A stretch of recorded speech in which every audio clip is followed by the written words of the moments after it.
Call a meeting to order. Roll call, please. Ms. Kratz. Ms. Nyman. Here. Mr. Brad Updegrove. Here. Mr. Roger Updegrove. Here. Dr. Weir. Here. Dr. Wiley. Here. Mr. Brophy. Here. Ms. Connor. Here. Mr. Panarello. 7 present. Pledge allegiance to the flag and a moment of silence, please. Allegiance to the flag of the United States of America and to the republic for which it stands, one nation, under God, indivisible, with liberty and justice for all.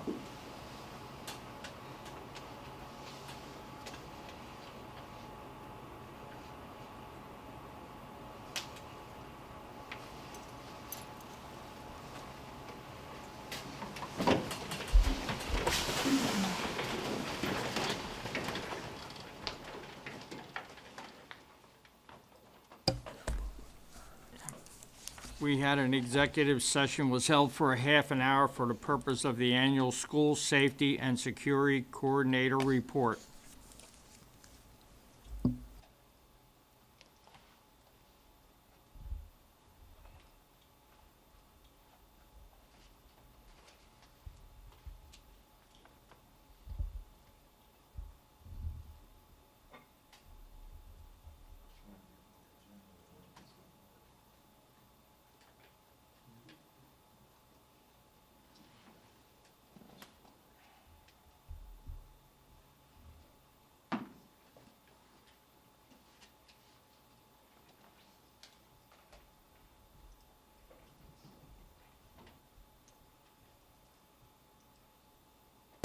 Pardon me for a moment. My computer has frozen, so if you give me a second.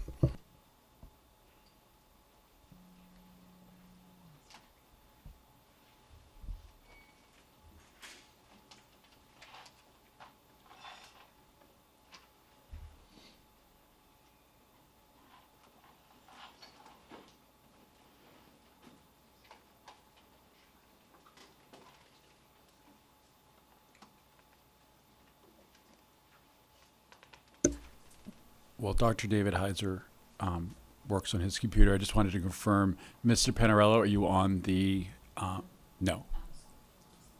Okay, thank you.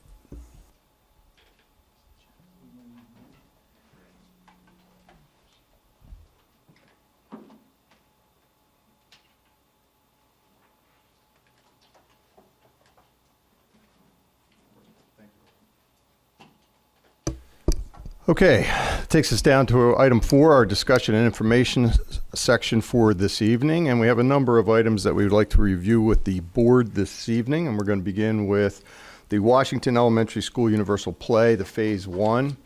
At our last facilities committee meeting 2 weeks ago, this was presented to the board and to those that were there for the committee meeting as an upgrade to our playground system at Washington Elementary School. As you're no doubt aware, we regionalize our special education services at the elementary school. At Washington Elementary, we have the regional program where all sending students for life skills for K through 5 are sent and housed in 3 separate classrooms at Washington Elementary School. One of the difficulties that we do have currently is accessibility to the playground. Many of our life skill students need adaptive devices, need wheelchair assistance, and making their way out into the current playground system is quite difficult and quite challenging. As we come out a walkway, we're immediately met with a downhill slope to then out to a mulched area to where many of the wheelchair accessibility becomes very, very difficult. So at the committee meeting was a presentation made by Washington Elementary's principal, Lisa Dorenzo, and who had worked with a vendor with Recreation Resource USA at Burke to share with the committee at that meeting some estimated costs as to what it would be to extend a playground of accessibility for our life skills students. It would create a working path around much of the perimeter of the fenced-in area of the playground. It would be a 60-inch wide surface that is a rubberized surface, which could manage a wheelchair through that with ease and accessibility. 2 wheelchairs could be on it at the same time or pass in either direction. Part of this would be accessibility to some of the devices. And Ms. Moyer, if you could move that presentation down to some of the actual pieces that would be there, and that gives you a little bit of a rendering of what an accessibility playground would look like. Right now, some of that is not accessible, and certainly we don't have some of those devices up in the actual playground at this moment. So we are recommending to the board for your consideration this type of accessible playground system to be constructed and built. Part of that would be a pathway that would be poured and made available for the students, as well as those 5 areas that you see there. And this is really kind of a phased process to a multi-step plan there. The initial cost that was shared with the board in the committee meeting was $118,114. There were some questions about the pathway. We went back to the vendor with regard to that. There was some miscalculations. The newest quote is $121,487, which does render a 60-inch wide accessible play path and path for that accessible access, which is a $3,373 difference from what you see on the screen there. The play equipment, the cost of freight, the excavation and assembly, and all of the surfacing, and you can see the individual costs that are associated to this. This is something that Ms. Lorenzo is highly pushing. She worked with a committee of folks within the Department of Special Education along with some other teachers at Washington Elementary, and are very much interested in seeing this move forward as a project to really increase accessibility for our life skills students. And again, these students come from all of our sending regions inside of Boyertown School District who qualify for our life skills programs, of which we have 3 classrooms at Washington. Ms. Nyman? Yeah, I have some questions. It's supposed to be 3 phases. Do we know what the other 2 phases are going to cost us? We don't have an estimate on those. No, we don't. So we don't know how much total this project is going to cost us? Correct. We know phase 1 right now, but we don't know what those other 2 phases will cost at this point. And if I heard her correctly when she was presenting, and it was a lot to absorb at one time, but going back and trying to listen to it again, it's like, is there grant money we can get for this? Or she said something about the foundation. So you'll see on tonight's agenda, there is a donation being made by the foundation in our donation section of $1,000 for a piece of equipment as part of this. And that's a piece of equipment that wasn't in the original. Correct. So, and I think there will be future opportunities in other phases with working with the foundation for possible other donations associated with this. Is there grant money that we can get for this? They haven't found any other. I did ask that question. There hasn't been anything else that they've found that would render any other monies. With doing this for Washington, what are some of the other schools going to want then? Well, this is specific to the program that we have there. We have life skills students there, and many of which are wheelchair bound and need this type of accessibility. what other schools are going to need is desired based on, some of the needs of the student populations that exist there. Most of the other student populations don't have these specific needs that Washington does have. And we expect that that will continue as we regionalize life skills there in their student population.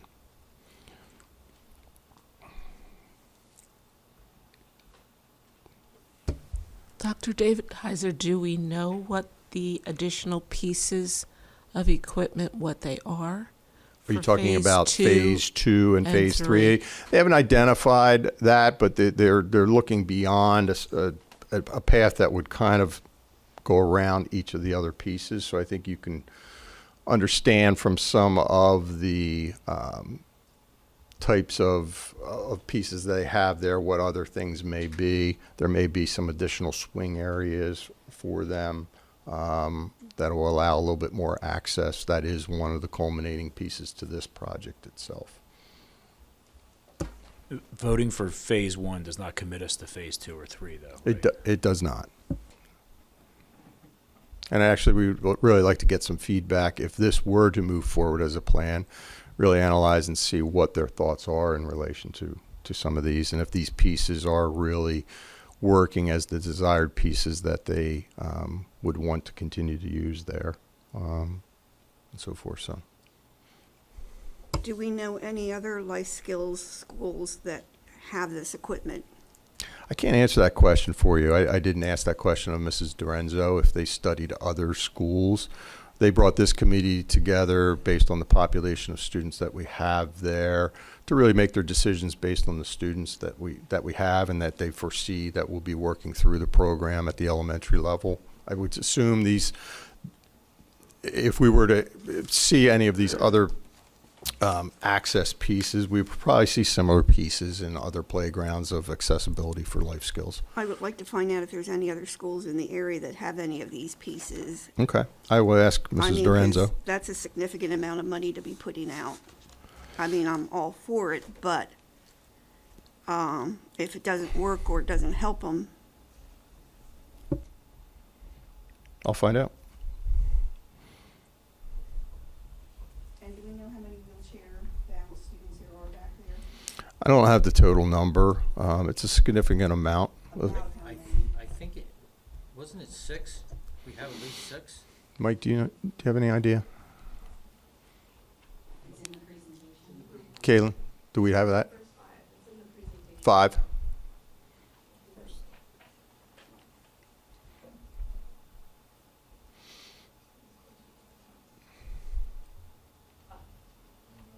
Yep, right there at the top. Yep. Yep. Yep.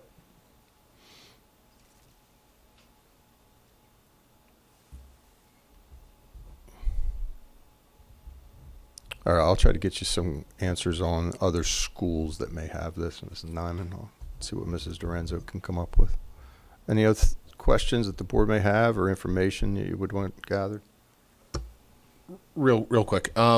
Other students throughout the school will be able to utilize this as They well? will. Okay. They will. So like a buddy program? and- Absolutely. Okay. Absolutely. And I think we mentioned this, and I think, Ms. Nyman, you asked the question at our last meeting. The playground is fenced. It is fenced in. Community does use it, and part of this is responsibility that we hope a cooperation between our community and they have some exterior cameras that go down to the playground area. We'd have to find out whether we'd want to add more if we were to build this type, if there's other cameras that would need, or we have to change angles.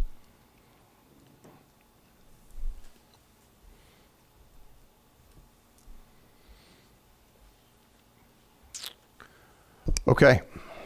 Move to item B, capital planning. Again, at the same meeting that we held with, at our facilities meeting, there was a presentation made by KCBA Architects, and it was the interest of the committee to move this to the full Cal meeting for any further discussion.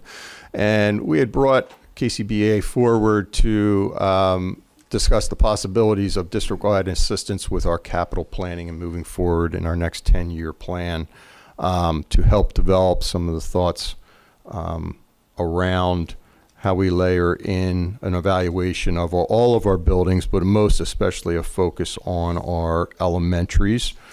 As many of our elementaries, the last time work was really initiated, or any type of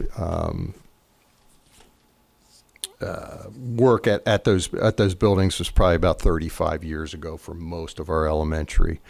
And the purpose of this capital plan is to evaluate, our, not only our infrastructure and our equipment that exists, but, where are we with, in today's world, of security, code compliance, and really our educational environments. How does this mesh into our next 5 years of MTSS, our need to be able to be very flexible and malleable with classroom settings, large and small group settings, and how we can manipulate those at the best way possible. So to do that, we are suggesting, we're not confident that we necessarily have all the knowledge needed to be able to do that inside the district, to be able to do all those evaluations, understand what code requirements are that most municipalities will have, what ADA accessibility components of all of that requirements may be, to be able to really set forward and identify an index of where and rank order of some things that we would recommend to the board through the next 10 years of a facility's capital planning.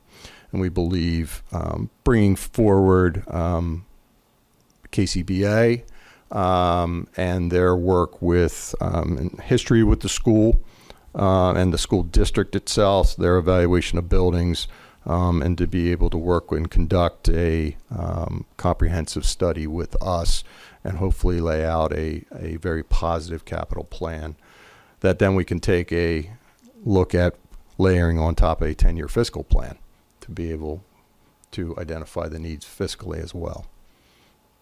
Yeah, this was 10 months ago I asked for something like this, but I wanted it done on all of our schools because Well, this would be all of our schools. I thought it was just the elementary. No, this would be all of our schools involved in this, our secondary included. Our secondary schools are some of our more updated buildings as they went through renovations in the last 15 years, both at middles and Bash being that last building that went through some of those. So from a needs base, more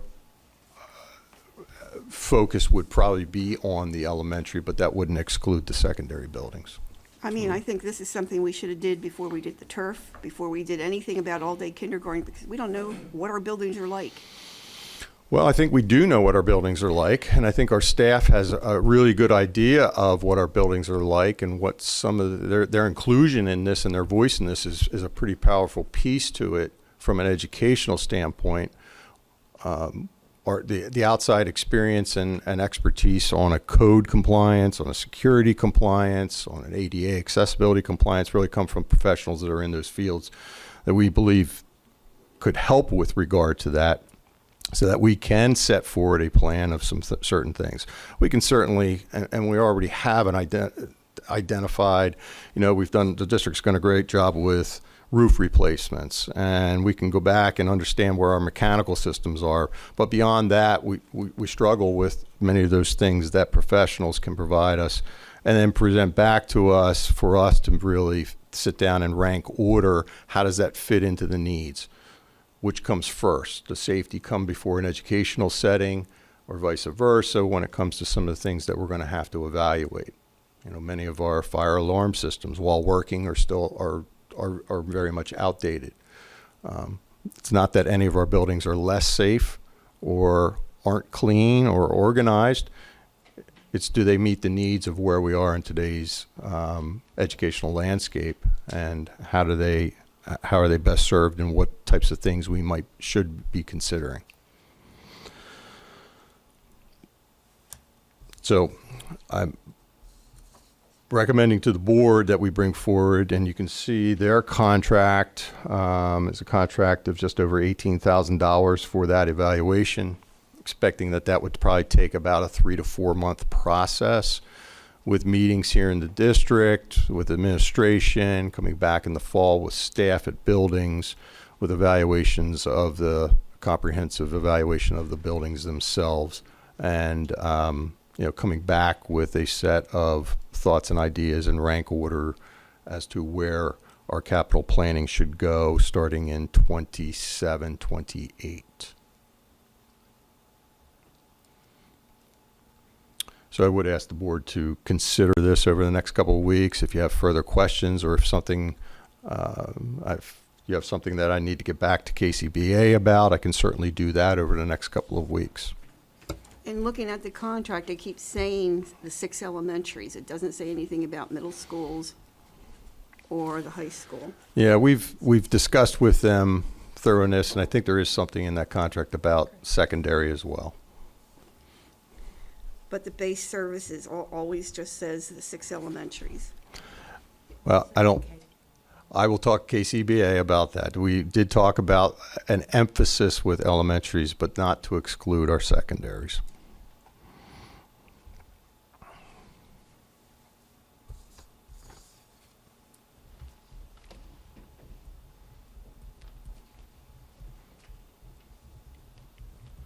Okay.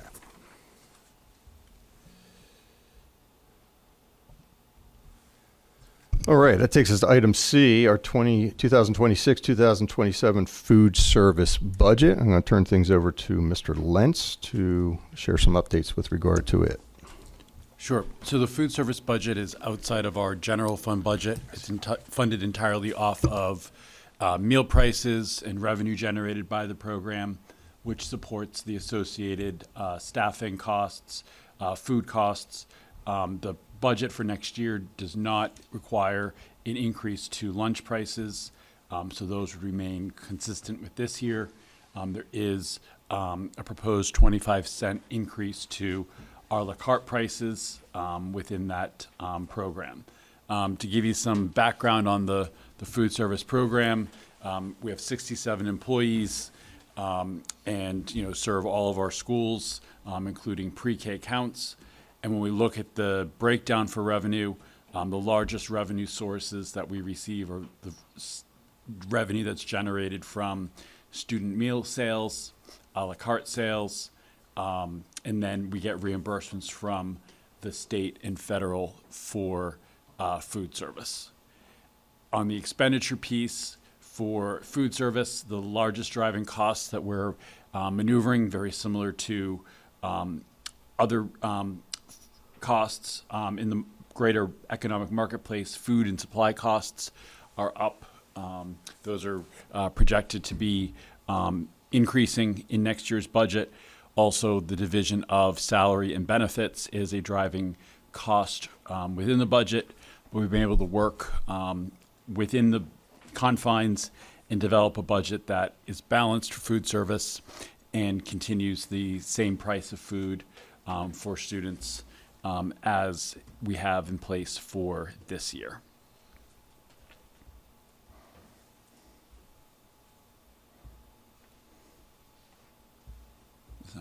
Are we going to be doing the free breakfast again? It's our intent that we would continue that, yes. We do receive subsidies from the state for that are incorporated in here, but there's no plan to change that.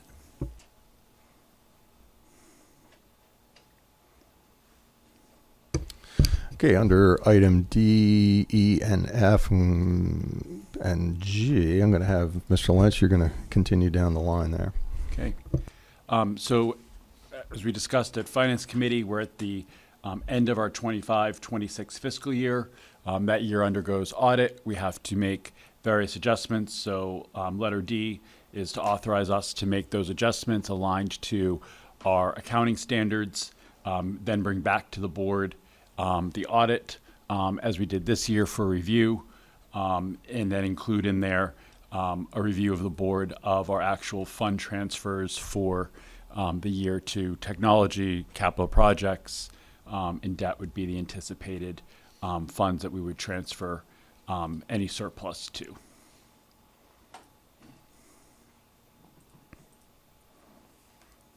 Okay. Letter E is tuition rates. So every year we have the board approved tuition rates. These rates are actually calculated by the Pennsylvania Department of Education. They are what is used to calculate daily rates and then reconciled at the end of the year. So you can see that the tuition rates in place are estimates that we approve and then reconcile. That's why we have the 2 years presented there. Letter F is improvement of investment institutions. So these are currently institutions that have our. On your slide there, you want to change that? You have 25, 26, then you have 25, 26. Notice that. Yes, thank you. Yes, so the bottom one Okay, is no problem. the new one. Thank you for that.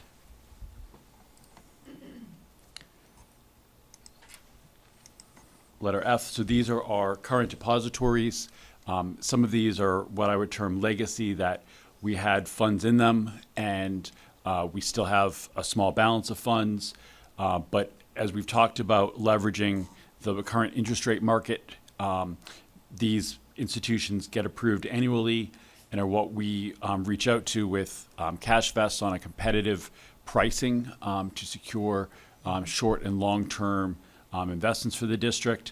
Our primary depository for the district is Truist. That's what our tax collectors use. That's where the district funds are dispersed from.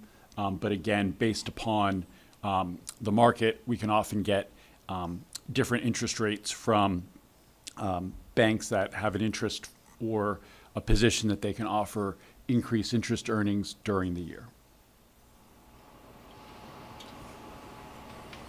Excuse me a second. We were using, I can't remember who they were, over our big bond issues to continue to look for interest changes and take advantage of any interest rate drops that were out there. Are we still continuing to do that, or is that no longer a fact? Yes, so that would be public financial management. Okay. We use that. We had a review, I believe, last year this time.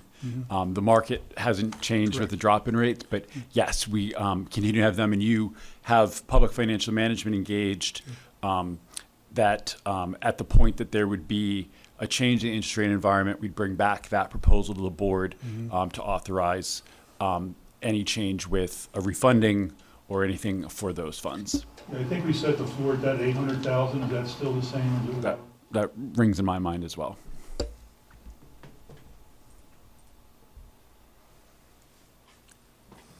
Letter G is our liability insurance for the district. So I want to note the process we went through in the marketplace this year. So historically, we've gone with a renewal with the intent of keeping everything in place. And this year really took a look with our broker at the marketplace and shifted brokers to reach the widest marketplace. And what that does is sets a competitive environment to leverage insurance costs. And so in doing that review, a couple pieces to note for the board that we actually were underinsured with related to our overall property value. And so what that means is if you had a total loss, we were exposed that we wouldn't recoup across our entire facility's footprint the value of those buildings. So in the renewal, we brought that up. That was a $79 million increase in the coverage threshold for all of our properties. Additionally, we increased our cyber liability coverage from $25,000 to $1 million limit because in a cyber event, which have become more frequent, you have notification processes as well as costs potentially associated with ransom and other requirements for that. The final piece that we've added to the premium is environmental coverage. So that provides $1 million limit for cleanup and litigation if we have any situations that precipitate with mold or lead or chemical releases on our facilities.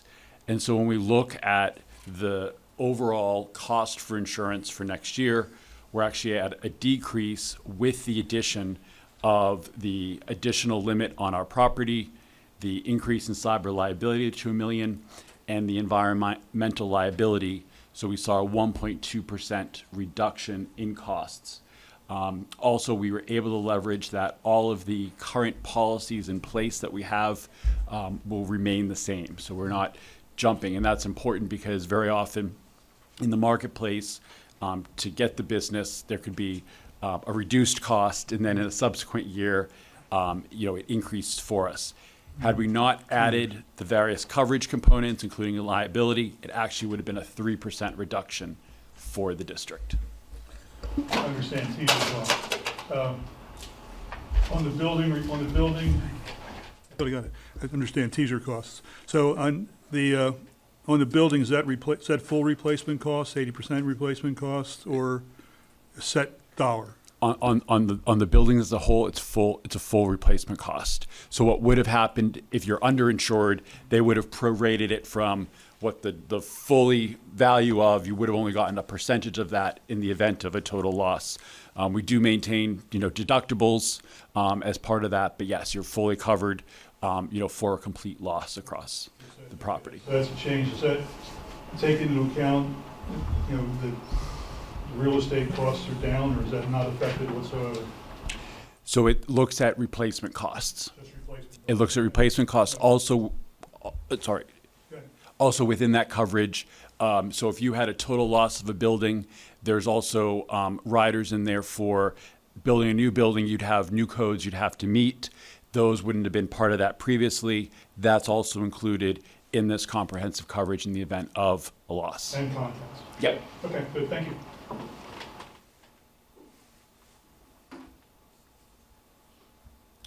I think Dr. David has up to H. Any other questions?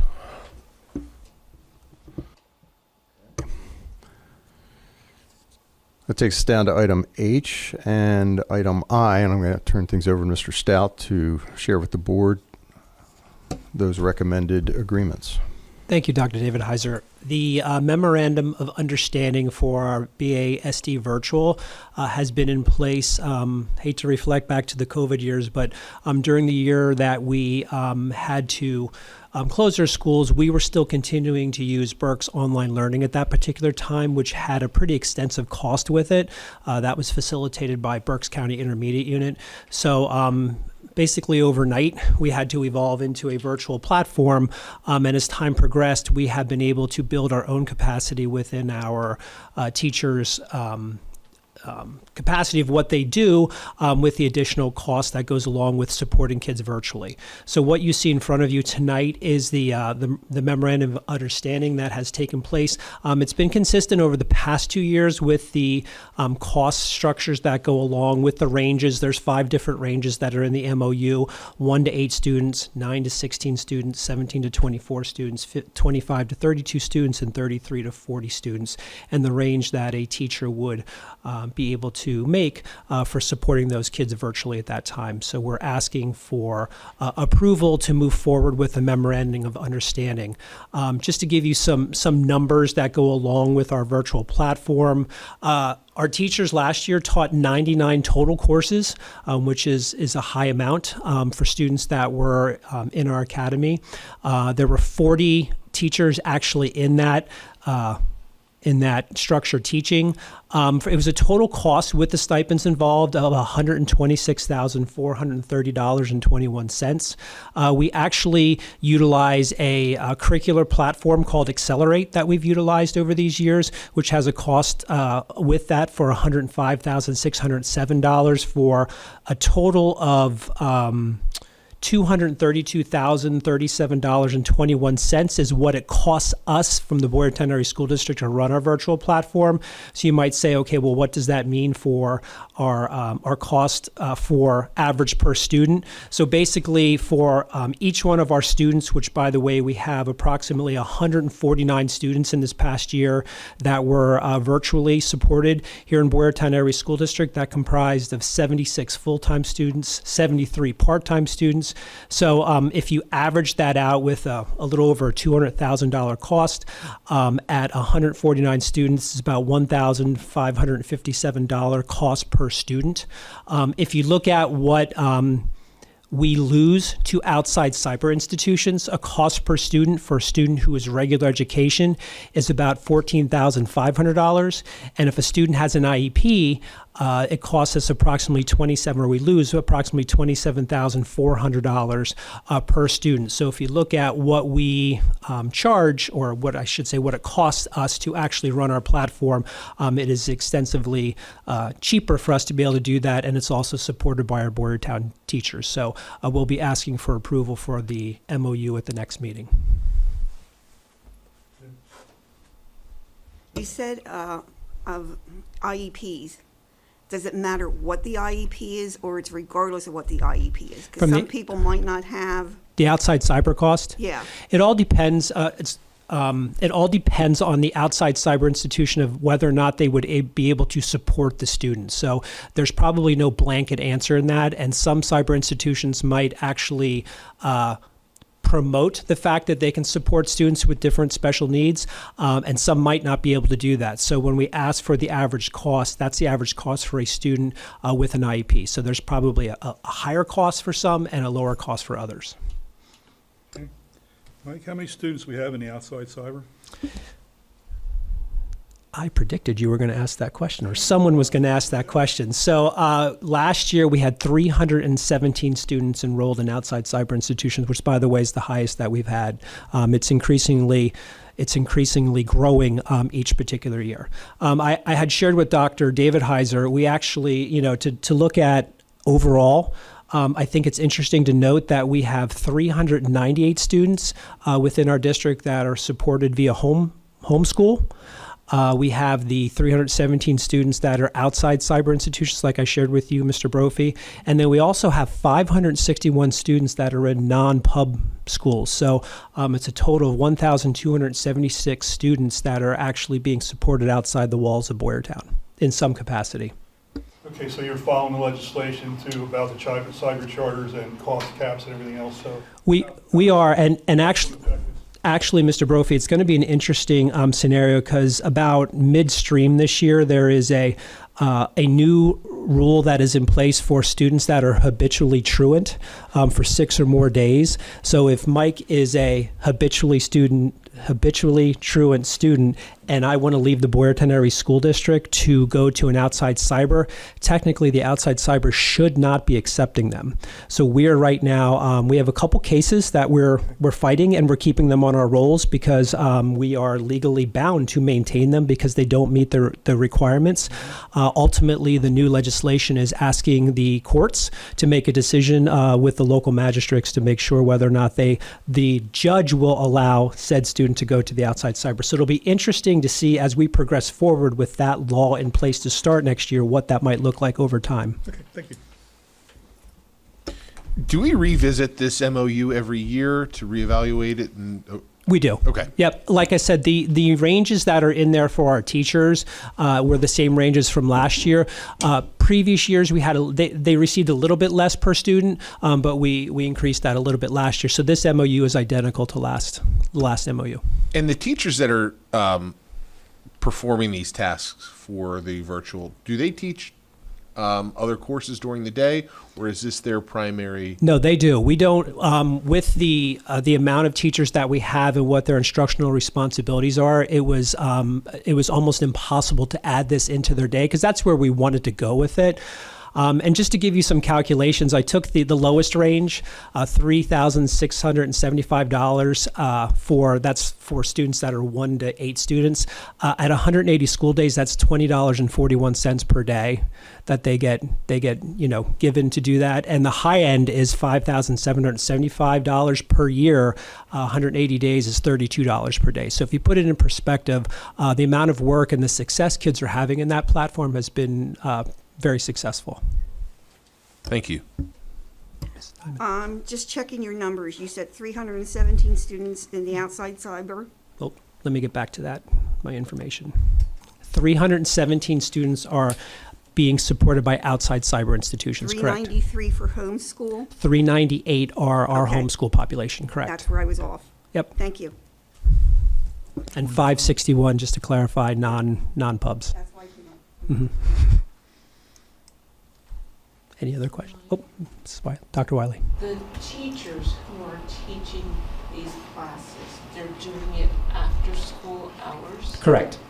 Are they teaching the same classes that they taught during the day? No, when I was making the reference to our Accelerate platform, Accelerate is a virtual platform that a lot of outside cybers utilize to support their students. And when we were starting off with this in the early days, we wanted to allow something or create something that was competitive, so that we had a research-based program that was in place. When we were COVID, and I made mention of that, we were kind of just working and doing what we could to support kids through our normal platforms. But the Accelerate platform is a very cost-effective way, and really gives the teachers the curricular pieces that they need to do to help support them, because they would be spending an awful lot more time supporting those kids if that was not in place for them. Correct.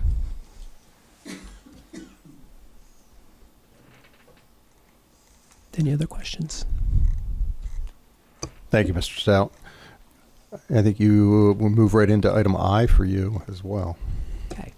So again, another MOU that I believe we are in the second year, and this is an MOU that financially is supported by a pre-K counts grant. At Washington Elementary School, we wanted to try to have the opportunity to add time into the special area teacher schedule, so our pre-K counts classrooms could receive some special area time. So in the MOU, you will see that there are 0.5. There are half-time teachers in that building that have the ability to add more time to their schedule because they're not teaching full-time. So it's an additional 30 minutes per day for the librarian, additional 30 minutes a day for the art teacher, and additional 45 minutes per day for physical education. And it's a way that kind of helps to support the entire building to meet the needs of the students in that building. But the MOU that goes along with that is to give the teachers a per diem rate for that additional time into their week, so that they are compensated for the extra time that goes beyond the CBA time, that the collective bargaining agreement time that they are asked to do. We're not sure, to be completely transparent, once we move to all-day K, full-day K for the following year, if we will need to have something like this in place for the 27-28 school year. So we're thinking that this might be the last year that the MOU needs to be in place, but we'll make that determination next year.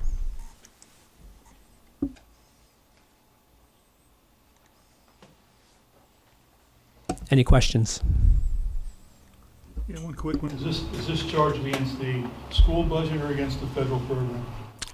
Through the pre-K counts grant. It's not for the school budget. How the accounting mechanisms behind that, I'd ask Mr. Lenz to speak to that, but none of the money comes out of the general budget for the support of this. All right, so it's coming out of the pre-K counts grant? Correct. Is the pre-counts grant been increased at any time to It cover does, this? and it increases every year, and it's an allocation per student, and we have 54 students in there, so it's a certain amount per student. I can't remember what the new proposed.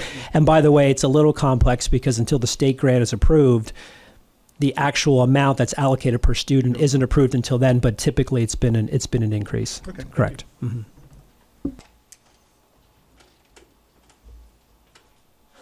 Thank you, Mr. Stout.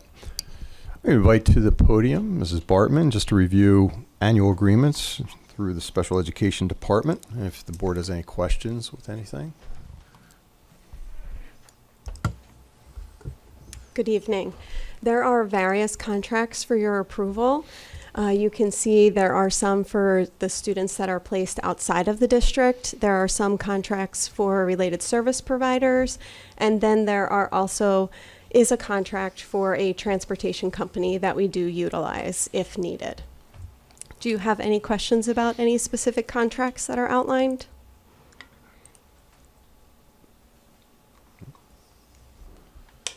Okay, thank you, Mrs. Bartman. And we do have, under item K, we just list, and you've been apprised of that through a memo from the solicitor's office of a confidential settlement agreement. Mrs. Petrie, if I can invite you up to the podium. And again, similar to special education, we always have a number of annual agreements that are up at this end of the fiscal year. So again, there's a few listed there, and just to have Mrs. Petrie explain a little bit about some of those as well. Yeah, sure. So our capstone renewal is our library resource that assists our elementary students in their research skills in the library classroom. And Harris Education Solutions is our database where when I do a data presentation, that's where I'm pulling all of the information from to be able to develop reports. Our teachers can use that platform to help crunch data and make instructional decisions. So those two are annual agreements that have been renewed yearly. The one agreement that is new is Total Experience Learning. It's a partnership with Alvernia University. And this really is a partnership to host professional development with a graduate certification for our teachers. The way this would work is our teachers would apply through Alvernia.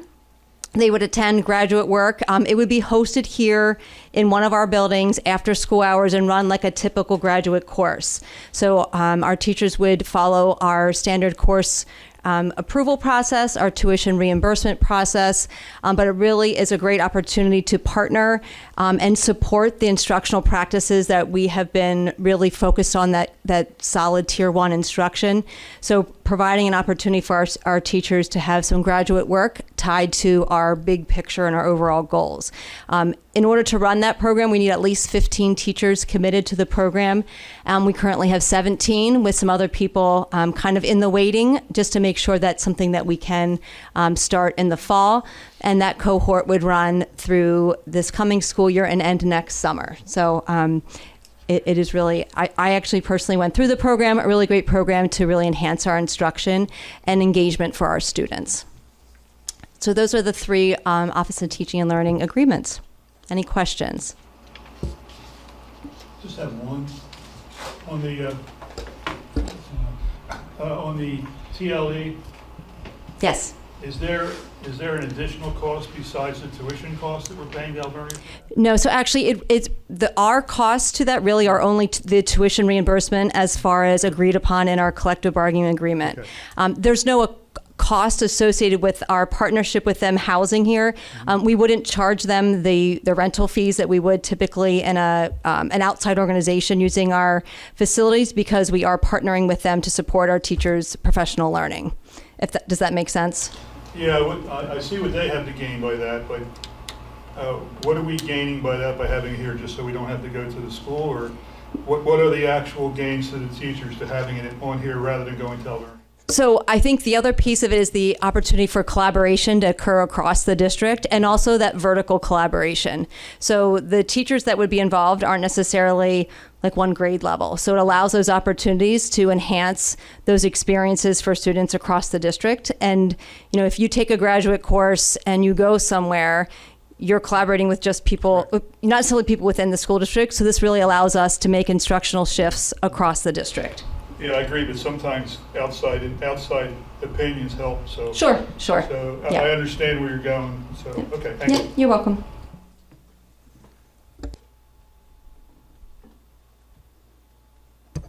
All right. Ms. Petrie, I think you're going to remain at the podium. Yep. Mr. Sparks going to join Ms. Petrie.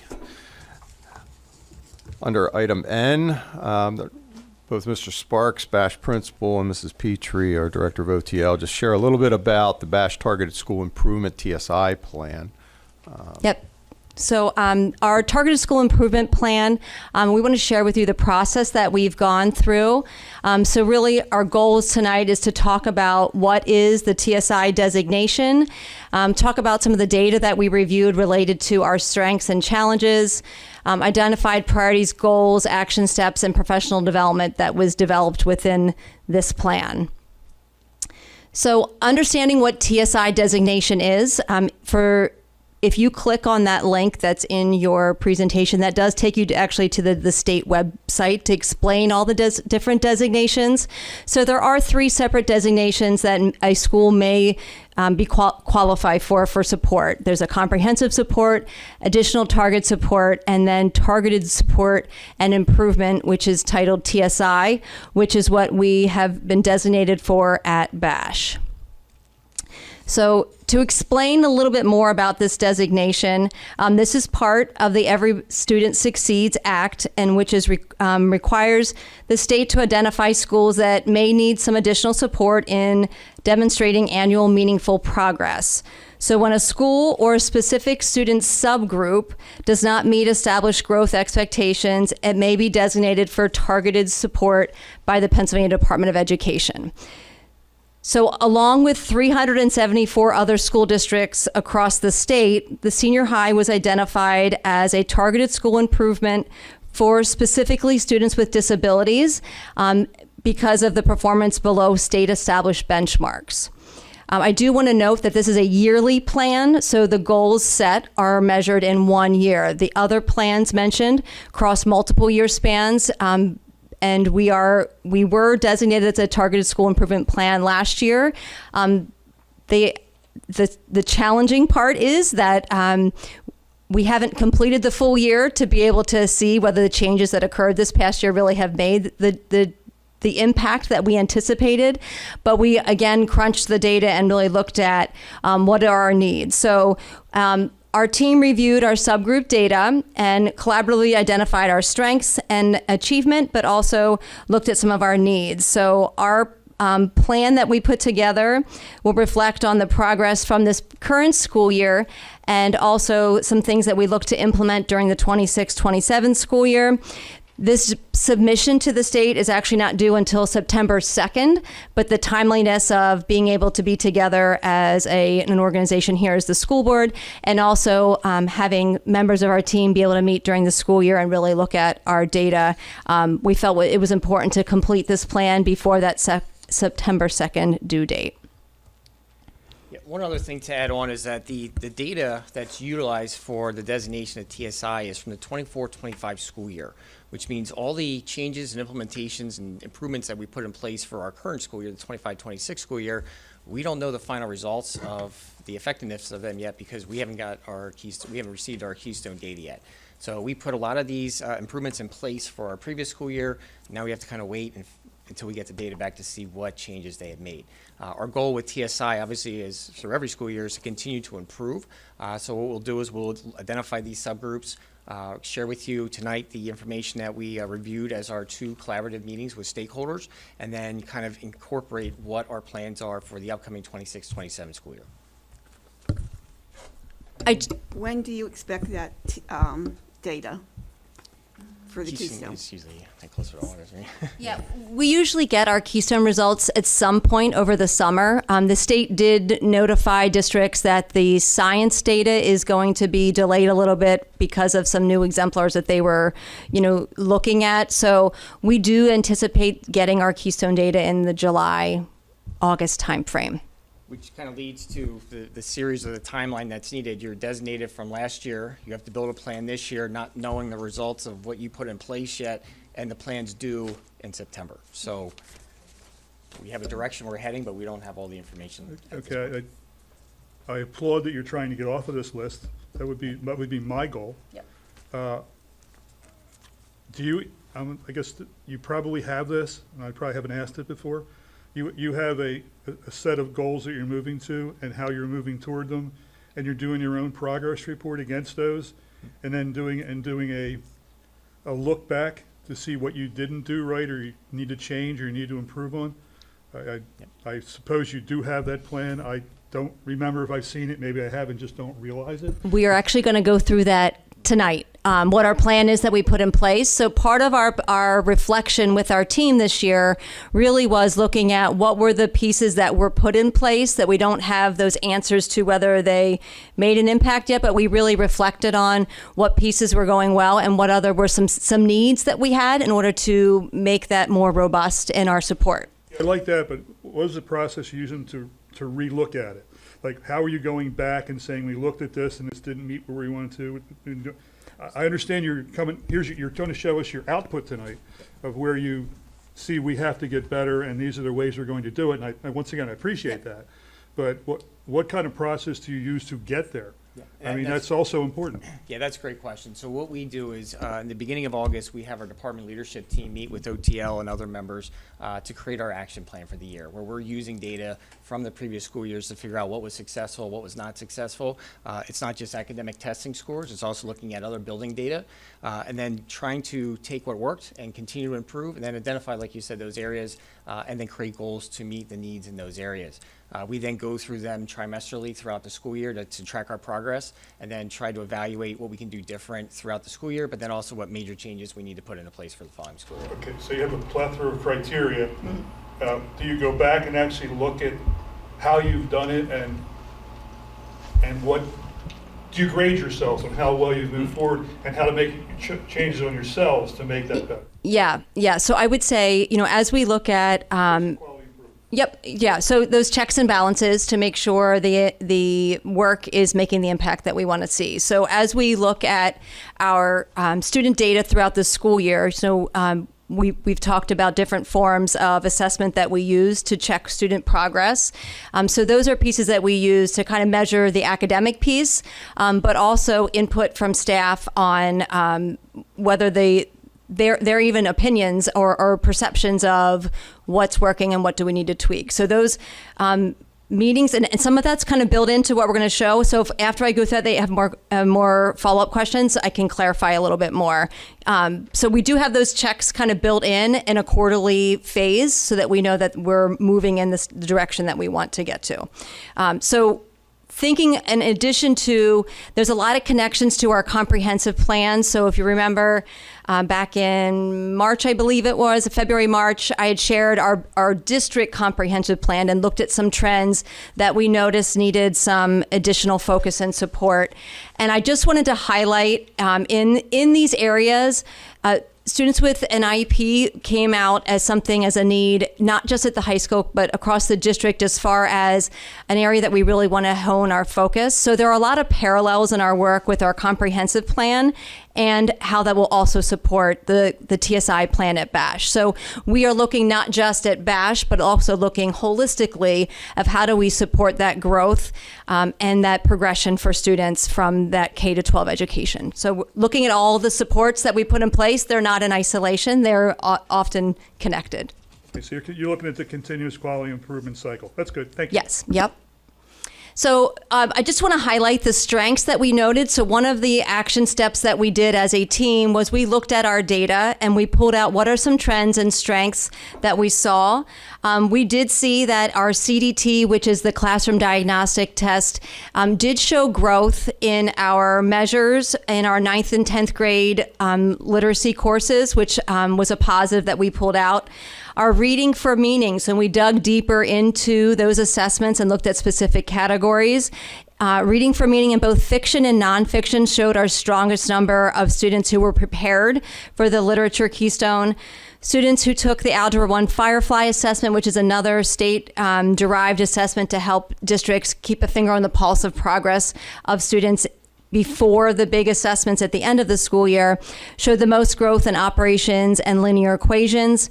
And the other piece that we want to note is that in addition at BASH is really a strong look at our co-teaching model. So what that means is there's a regular education teacher and a special education teacher within a regular ed class, but supporting students that do qualify for an IEP and making sure that they are getting some additional support, additional reteaching, pre-teaching, or whatever that may be to meet those needs and help the students get over some of those gaps. Yeah, one of the other things we incorporated this year was the Firefly testing schedule. We wanted to do more than just provide this assessment like we did in the classroom in previous years. We wanted to replicate what the Keystone testing would really be like. So we created a building schedule that had a longer period where students who were taking these types of diagnostic tools would have a period of length that was similar to what they would take in a Keystone setting. So again, trying to replicate that as much as possible. We also tried to replicate the classroom that we thought that they were going to take their test in so that it's a similar environment as well. So really trying to make it as authentic as possible when they're taking the test. We could get an improved data and data that's maybe a little bit more valuable than the 40 minutes that they're trying to rush through it in a class, and then it continues over into the next day, the next period, and perhaps the focus isn't as strong. We also use this schedule to do other things within our building too. This is one of the testing schedules we had. We sold all of our prom tickets in the morning. So our seniors came in, we were able to kind of multitask. We had grade level meetings that took place and did some other remedial types of events for students who were not testing. So we really tried to maximize the time as much as possible, depending on which of the 3 events occurred throughout the school year as part of that testing process. And it's something we're going to continue to do next year based off the feedback we received from our staff. So ultimately, as we crunch the data, we did identify 2 areas of need, and it really falls within that literature instruction overall, as well as our Algebra 1 Keystone. Both of these data points are pulled out from our Firefly data. So a Firefly assessment assesses the student's projection for performance at that grade level expectation. So it's not diagnosing where a student is, but it's saying they are on target, they are ready, or they're approaching, or they need additional support. So looking at the literature, 70% of the students on that exam saw that they needed support overall for the literature performance. 83.59% of students showed support needed for overall performance on the Algebra 1 Keystone. So we felt that data, looking holistically, were things that we wanted to focus on. And again, this is just the subgroup of students with an IEP. This is not overall all students, because we classified in that subgroup category. So we selected the 2 priority areas, and the one being... Ms. Petrie? Yep. I think you have a question from Dr. Boyer. This data is alarming. We've got 83% of students requiring support in algebra. 70% of our students in that subgroup of IEPs, students with IEPs. Okay. Is there something broader that we need to look at as well? These are alarming numbers to me. So some of our action steps that we're going to get to is going to dig a little bit deeper into the programming and how we are supporting. So I'm going to address that to a certain level of degree, as far as I hear, like, is there something bigger that we need to look at? Correct. Yeah. So that is one of the action steps that we have built into this year's plan. Okay.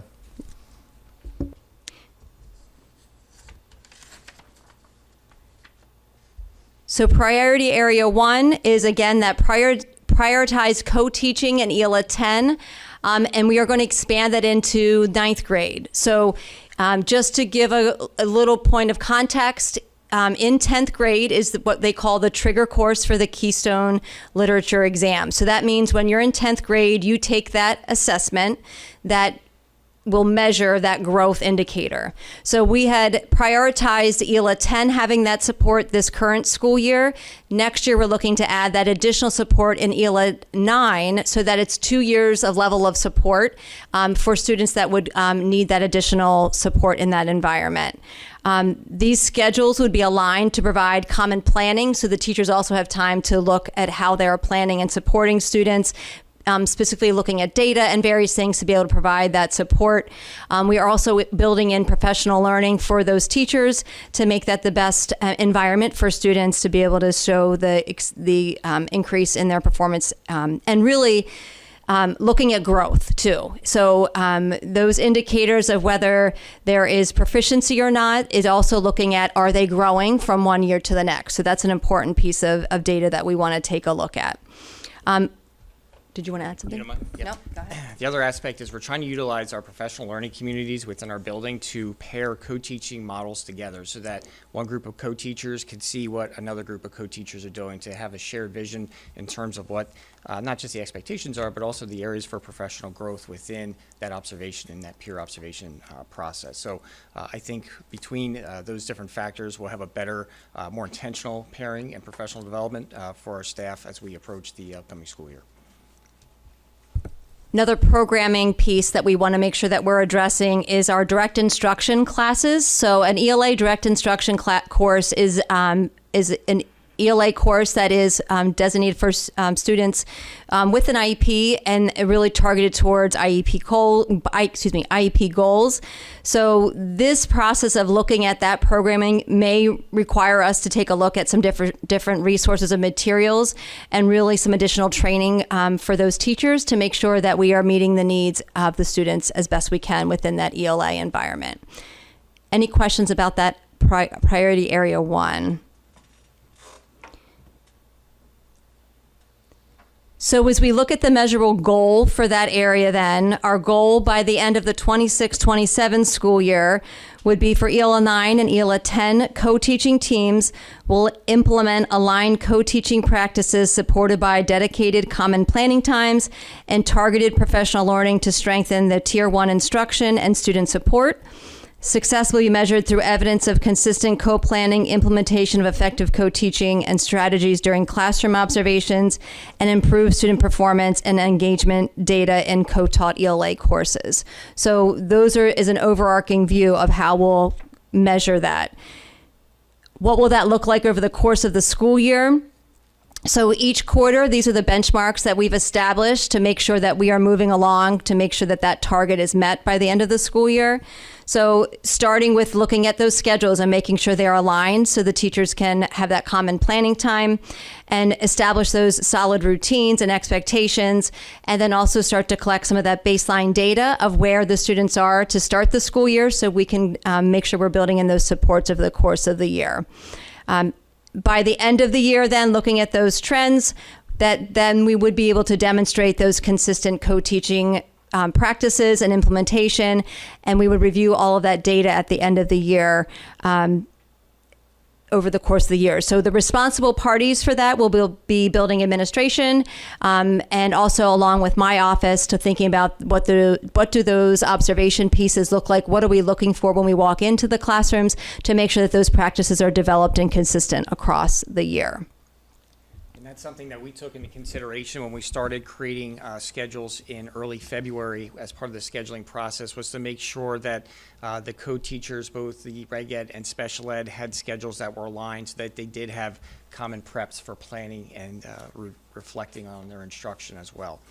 It's a lot easier to plan that as you are in the earlier stages of scheduling to prepare for the following year. So that's something that we took advantage of, and those schedules have been aligned already. So our quarter one is off to a good start so far. And really, if you look at the targets for quarter two and quarter three, is really looking at what is the observation data, what is the student data, and making adjustments to the supports within the classrooms as needed based on what we're seeing in those areas. Does that make sense to the matrix of kind of what you're asking how we get from? Yeah. Okay. I was hoping that would answer that inquiry. I just wanted to make sure. Just have one caveat that do you have any funding or resource issues in moving this along? This is I think it's already been reflected that this is not. This is a big lift. Yeah. Right. If we're looking at, Yeah. 25% proficiency rating, what's our current proficiency rating? Right. If that's our goal, 25%, again, this is a heavy lift. So I'm looking at funding or resource issues or anything you're presenting that you need for that. This current structure is within our the funding that we have set. We're not at this time, we're not asking for something new, but certainly as we look at this, there may be things that we come to you say we've really identified a need for this, and we'll discuss. Yeah, and I think that you should be, so we can determine if we're spending our dollars in the right places, because I don't believe we are. Mrs. Nyman and then Dr. Wiley. I'm very concerned with the algebra because after seeing some students that I know on their Chromebooks trying to do algebra on there, it's pathetic. I think we need to go back to paper and pencil and start teaching our children how to do the math. The Chromebook is not. Yeah, many of our teachers do use paper and pencil at the high school. In fact, they're in the course. They don't at middle school. And I can't speak for middle school, but just speaking for the high school, they do use a lot of paper and pencil. And packets have already been printed out for next year. Seen the cards go by. And I can tell you when I went to school and I was taught algebra, it's not even close to the same. I can show my grandchildren how to do the algebra that I learned, and they understand it, how they're trying to teach it now. I can't even make heads or tails out of it. So I do want to point out, when we talk about the curriculum review cycle, and we are, I met with our ELA curriculum teams the past 2 days. Our math teams are going to be starting that process and really taking a hard look at our resources and saying, are they giving us what we want to see out of students? So we can't do that all at once. That's a heavy lift with both of those heavy contents at the same time. But those teams are being put together now, and that work will start next year specifically to math. And and our ELA teams are looking to be piloting the resources that will be implemented in 27-28. So unfortunately, it's not a switch that happens, quickly, but we are looking very diligently at the resources that we're using, the impact it's making on students, and what is it, the direction that we want to head. Yeah, it's just, this is an ongoing problem. It didn't just crop up. Right. It didn't happen yesterday under your watch, so Right. I'm not going there. So I don't even understand look that, into yeah. But it's something that, there's limited resources we have. And if you're gonna need them, they may have to come from somewhere else. Right. And we should be looking at that and prioritizing where our spends are. And I don't believe we're doing that properly. Okay. Yes, I Dr. think Ryan. some of the things that we did last year in increasing our special education staffing, right, to reduce the caseload sizes. This TSI program is predicated upon our special education population at the high school, right? And some of those caseload sizes were purposely looked at last year's budget or in current year budget to be able to draw down those caseload sizes, which we do know that has a direct impact on success rates. Right, the smaller those case sizes, the more direct approaches that we can make with those students. And again, like Mrs. Petrie was saying, part of our review cycle is making sure that the resources are aligned to exactly to the standards, and we are preparing teachers and developing them to be able to deliver the resources. So we're currently in that process right now. That's been part of that as we started last year with that 5-year plan of that review cycle.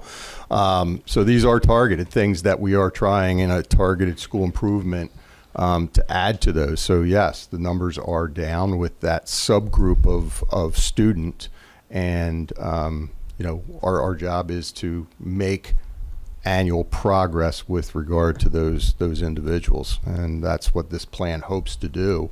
Again, part of it is, we don't know the exact data, but we can make some suggestives. Our hope is that we've made improvement based on that already, and that we're going to continue to make some more improvements with that subgroup, with all students in particular, but specifically as this plan reads for that particular subgroup of student. I was going to share, this is one population that, as a new member to the board, that I have heard many people who have special ed students saying that the district is not meeting their needs, and the data shows that. I do recall last year the hiring of additional support, and the framework is here, but it doesn't speak specifically about how these things are going to happen. You mentioned the use of multiple co-teaching strategies. And perhaps that would help if you could share a little bit more specifically of how you're going to do these things. The framework is here. Yep. And part of that will come in our professional development plan, which is coming, I think. So if I don't answer that question through the last couple pieces, then let's come back to that.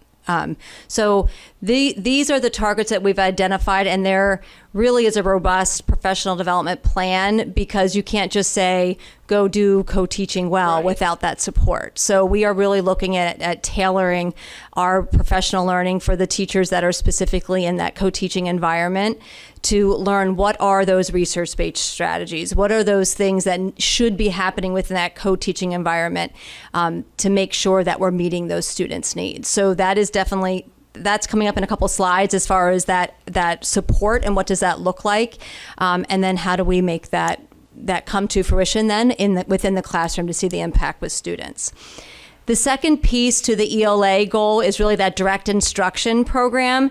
And again, like I said, this is for students that really need very specific explicit instruction related to their ELA goals. And really looking at this is and a really thorough look right now at the resources that we're using. So to all of your points, are we using the right resource? Are we using the right materials to support where our students are, and what data are we using to drive those decisions? So those is going to be a significant focus this year. Mrs. Bartman is going to help lead that charge with her special ed team to really looking at the resources that are research based on the data that we have, and really making sure we have that increased student engagement and really allowing that students to access those skills that we're seeing the deficits in.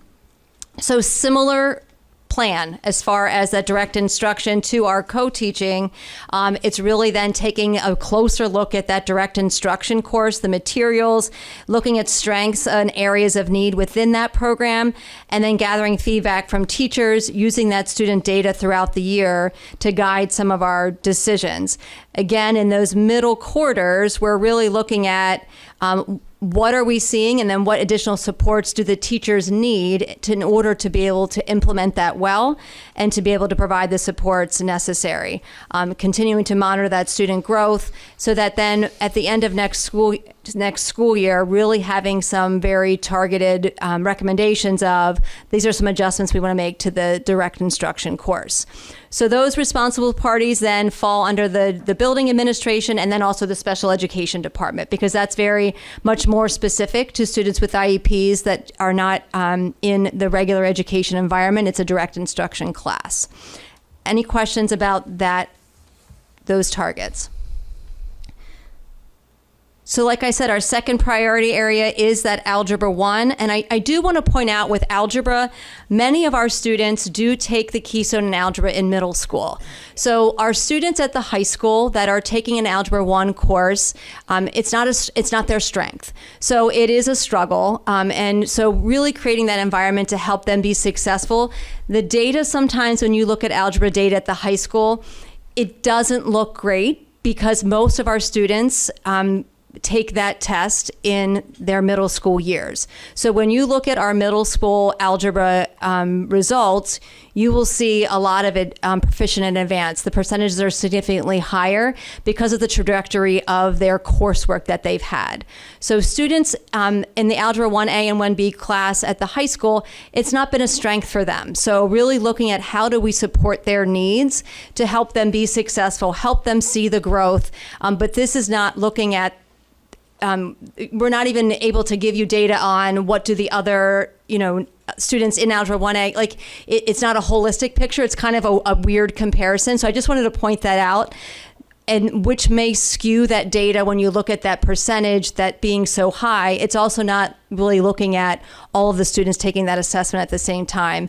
In comparison to the Keystone literature test, all 10th graders are taking that exam. So I just wanted to point out that difference, because when we look at the data, it looks confusing. You have to understand that background in order to be able to dig into that a little bit deeper. Did you have something you want to add? Yeah, math is a little bit of a conundrum as a result of what Mrs. Petrie said. The students who are in the middle school curriculum who are progressing as they're supposed to are going to take that Algebra 1 Keystone in the middle school setting, which means their scores then impact the middle school buildings. Students who maybe have a specific learning disability in math or just slightly below the pacing are going to take that later when they get to the high school. So they're going to take either Algebra 1A, Algebra 1B, which is algebra basically spread up over 2 years to provide a little bit more time with that curriculum. And then they take the test, and then that test impacts our score at the high school. So it's the only one of the 3 Keystone tested subjects that is not entirely within one building, where biology is all of ours in 9th grade, and ELA, as Mrs. Petrie mentioned, is all of ours in 10th grade. So our priority areas for algebra are very similar to what we just talked about with ELA. So we're really looking at that co-teaching model again for Algebra 1A and 1B. And that started this school year and will continue. But with really that shift of some really additional professional learning and purposeful planning so that the teachers have that time to collaborate and work together, analyzing that student data, making decisions about how we're supporting students, and making sure that we are evaluating any potential other math supports that may be necessary for students.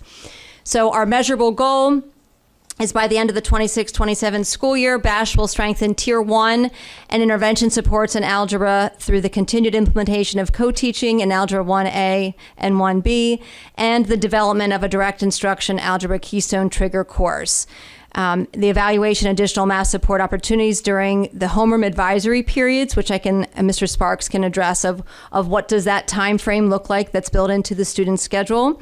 Success will be measured through evidence of collaborative co-planning, implementation of targeted math supports, increased student engagement, and measurable improvement in algebra course performance, Keystone-related benchmark data, and student growth outcomes.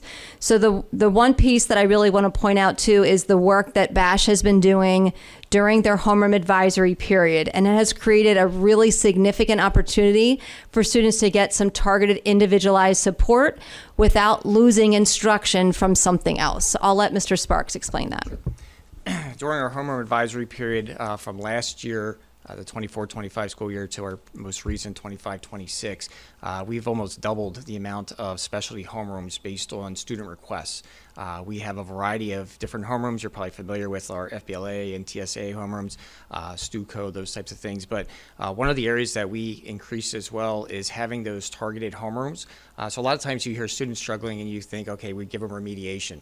Our goal was to think a little bit differently and to identify those students as they come into the school year and put them with their teacher that they're going to have for either biology or math or for English, so that they can get pre-teaching for the lessons that are going to come. So we're being very intentional with providing opportunities to remediate, but also opportunities for that student to have that entire duration of that homeroom period every single day, to have one more opportunity to ask questions, to review work, to have tutoring, to go over concepts that are maybe a little bit more challenging. This year we had 6 of them. Our goal is to maintain that and to improve even more for the upcoming school year.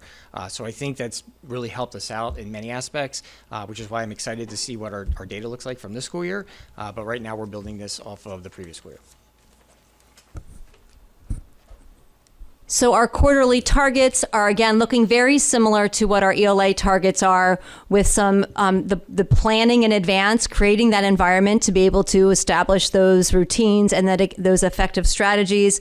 The middle of the year, monitoring, adjusting based on the data through walkthroughs, through student data, making adjustments to our instructional practices and strengthening those pieces in our quarter 2 and quarter 3. And then quarter 4, really looking at, did we get to that point of that consistent implementation that we set out to accomplish at the beginning of the school year.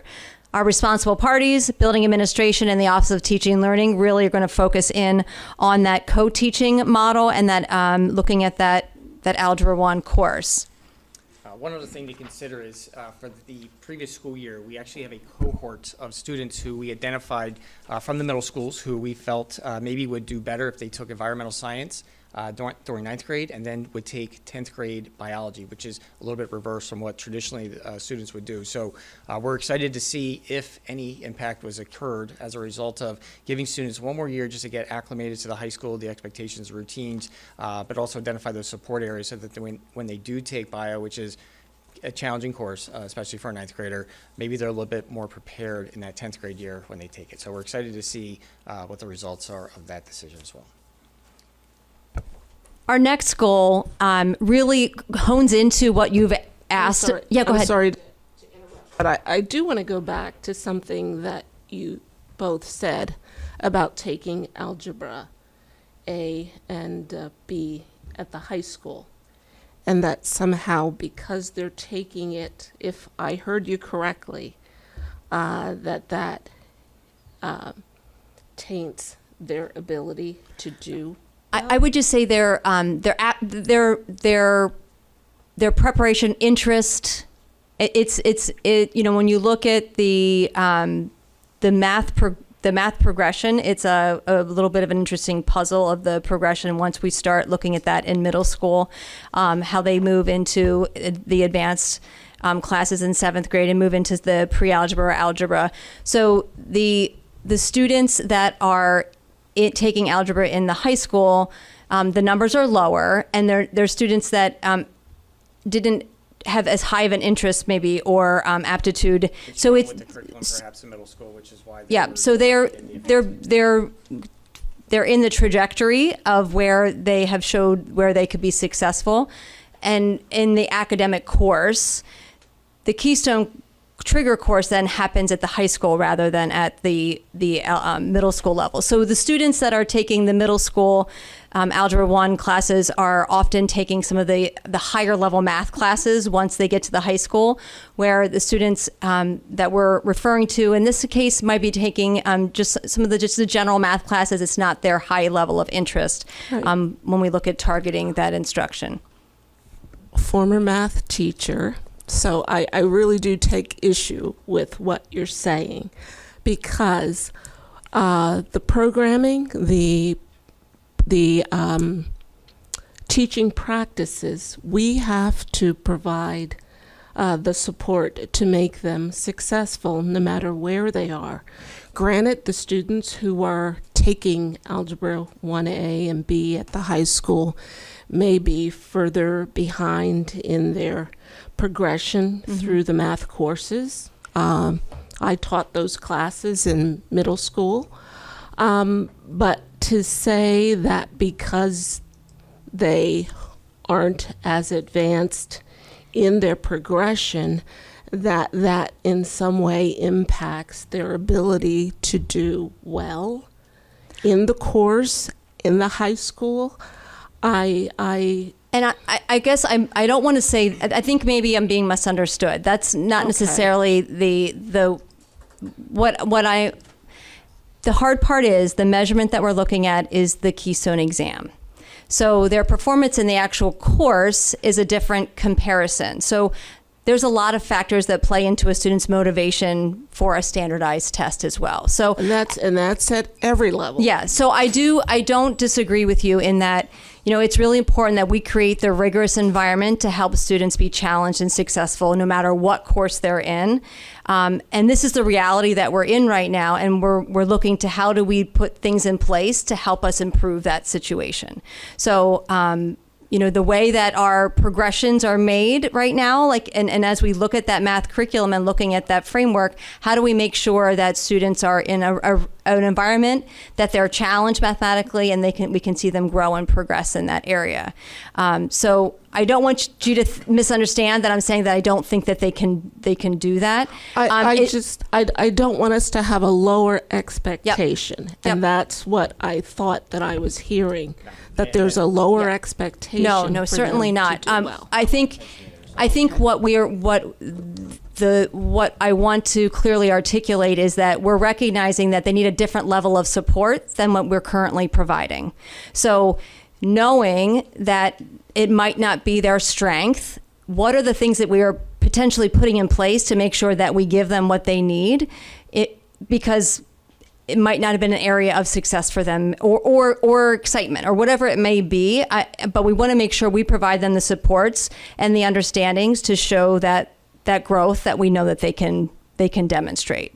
So when we look at the supports in place, the second piece is also looking at that direct instruction course, potentially for Algebra Keystone. So again, this would be specifically just for a student with an IEP, raising the rigor of that direct instruction course for them specifically to those algebra concepts.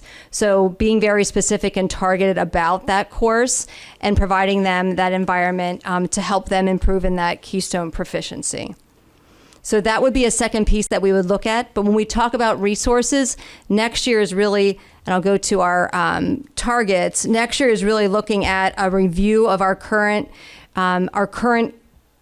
like digging really into what are the current performances that we're seeing with students, and not just our current students that took the Keystone, but also looking at some of that data of our middle school students, so that what are we doing to prepare our coursework for our students who are coming to us? Because students coming up are not the same students that took assessments this year. So we really have to look at that data moving up, and then what are the needs that they have, and what are the types of coursework that we want to develop. The direct instruction course is definitely going to potentially need some different resources, whether it's personnel or whether it is curriculum materials. So that's something that we're going to be taking a very close look at and doing a lot of research and developing that framework over the next, over this school year, with the support of Building Admin, Office of Teaching and Learning, and also the Special Education Department. Anything you want to add to that? So this next part falls into our professional development. So really looking at our action steps, our audience, and what are the things that we want to look at. And this would be a focus during our professional learning days. And a key piece in this is, how are we using the data? How are we looking at the data? And do our teachers feel comfortable and confident using that, so that when they have that collaboration time, we can really build in that supports in place? So during our professional learning days, we're going to do some really targeted specific training related to the data that we are using. So for example, the CDT, Firefly, and also looking at our PVAS data. So PVAS is that growth indicator, that predictor of proficiency on the exam, and then really looking at how do we tailor those supports for students. So taking time to look at what is that data telling us, and then what is the instruction aligned to meeting students' needs. The other piece of professional development is that co-teaching that we talked about.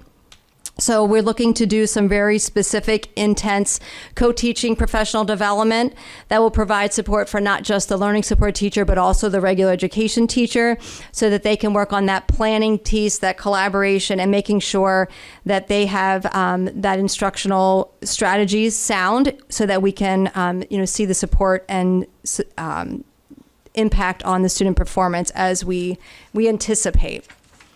So that covers, Dr. Wiley, I wanted to make sure that those professional development pieces we kind of addressed to support the teachers, so that they can really dive into what the needs are of the students and give that individualized instruction as needed.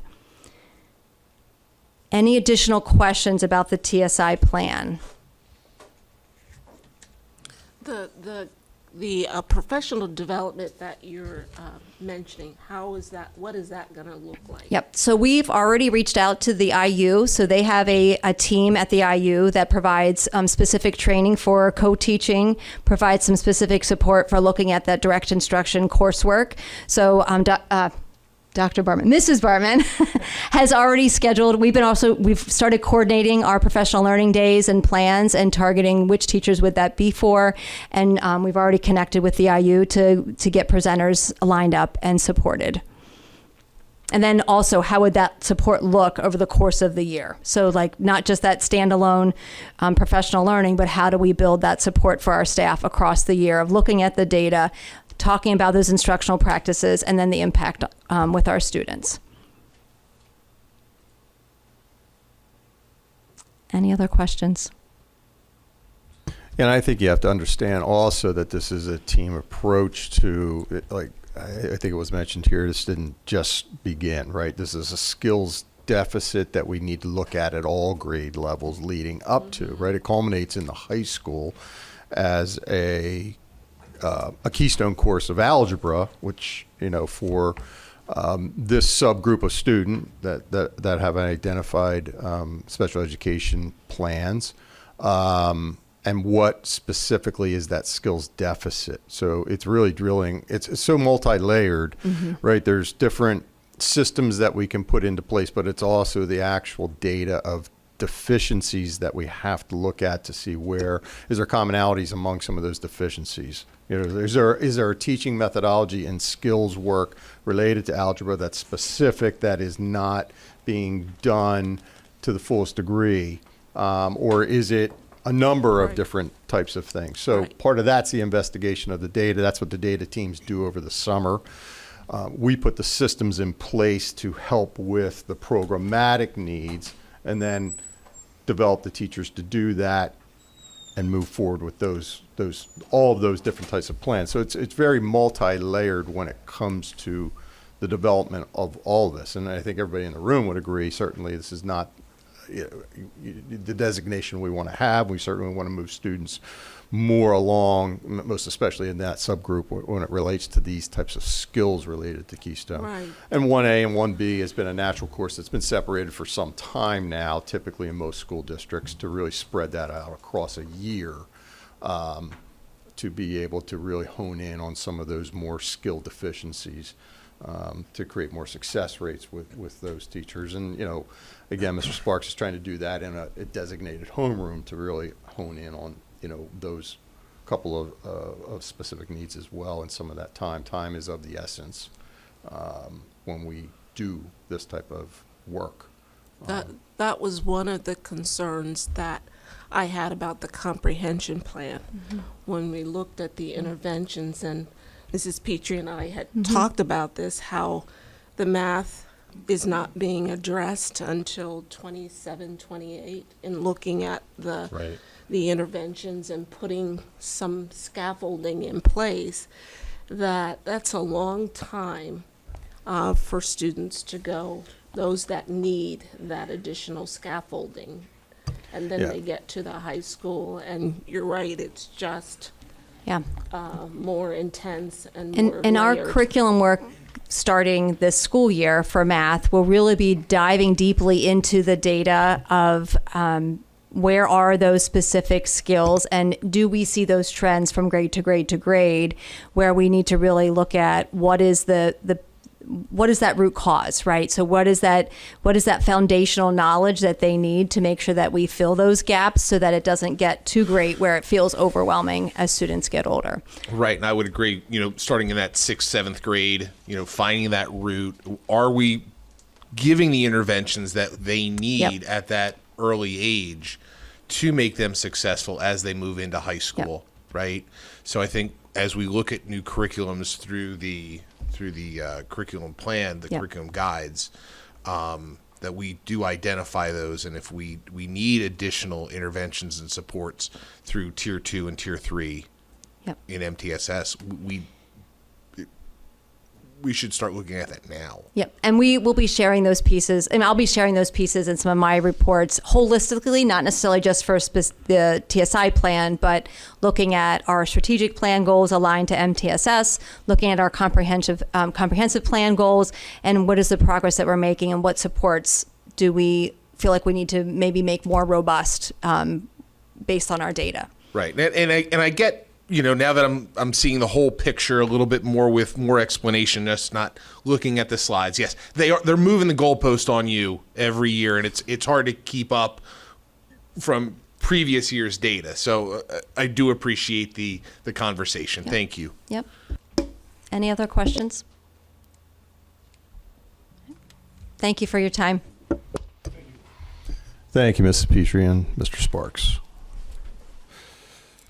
That takes us to item N, and I believe Dr. Horton is going to step to the podium to just share a little bit more about proposed service contracts, give a little overview of those current contracts that we do have that we're recommending for renewal, and talk about a little interest in K-12 solutions and what's it being identified for.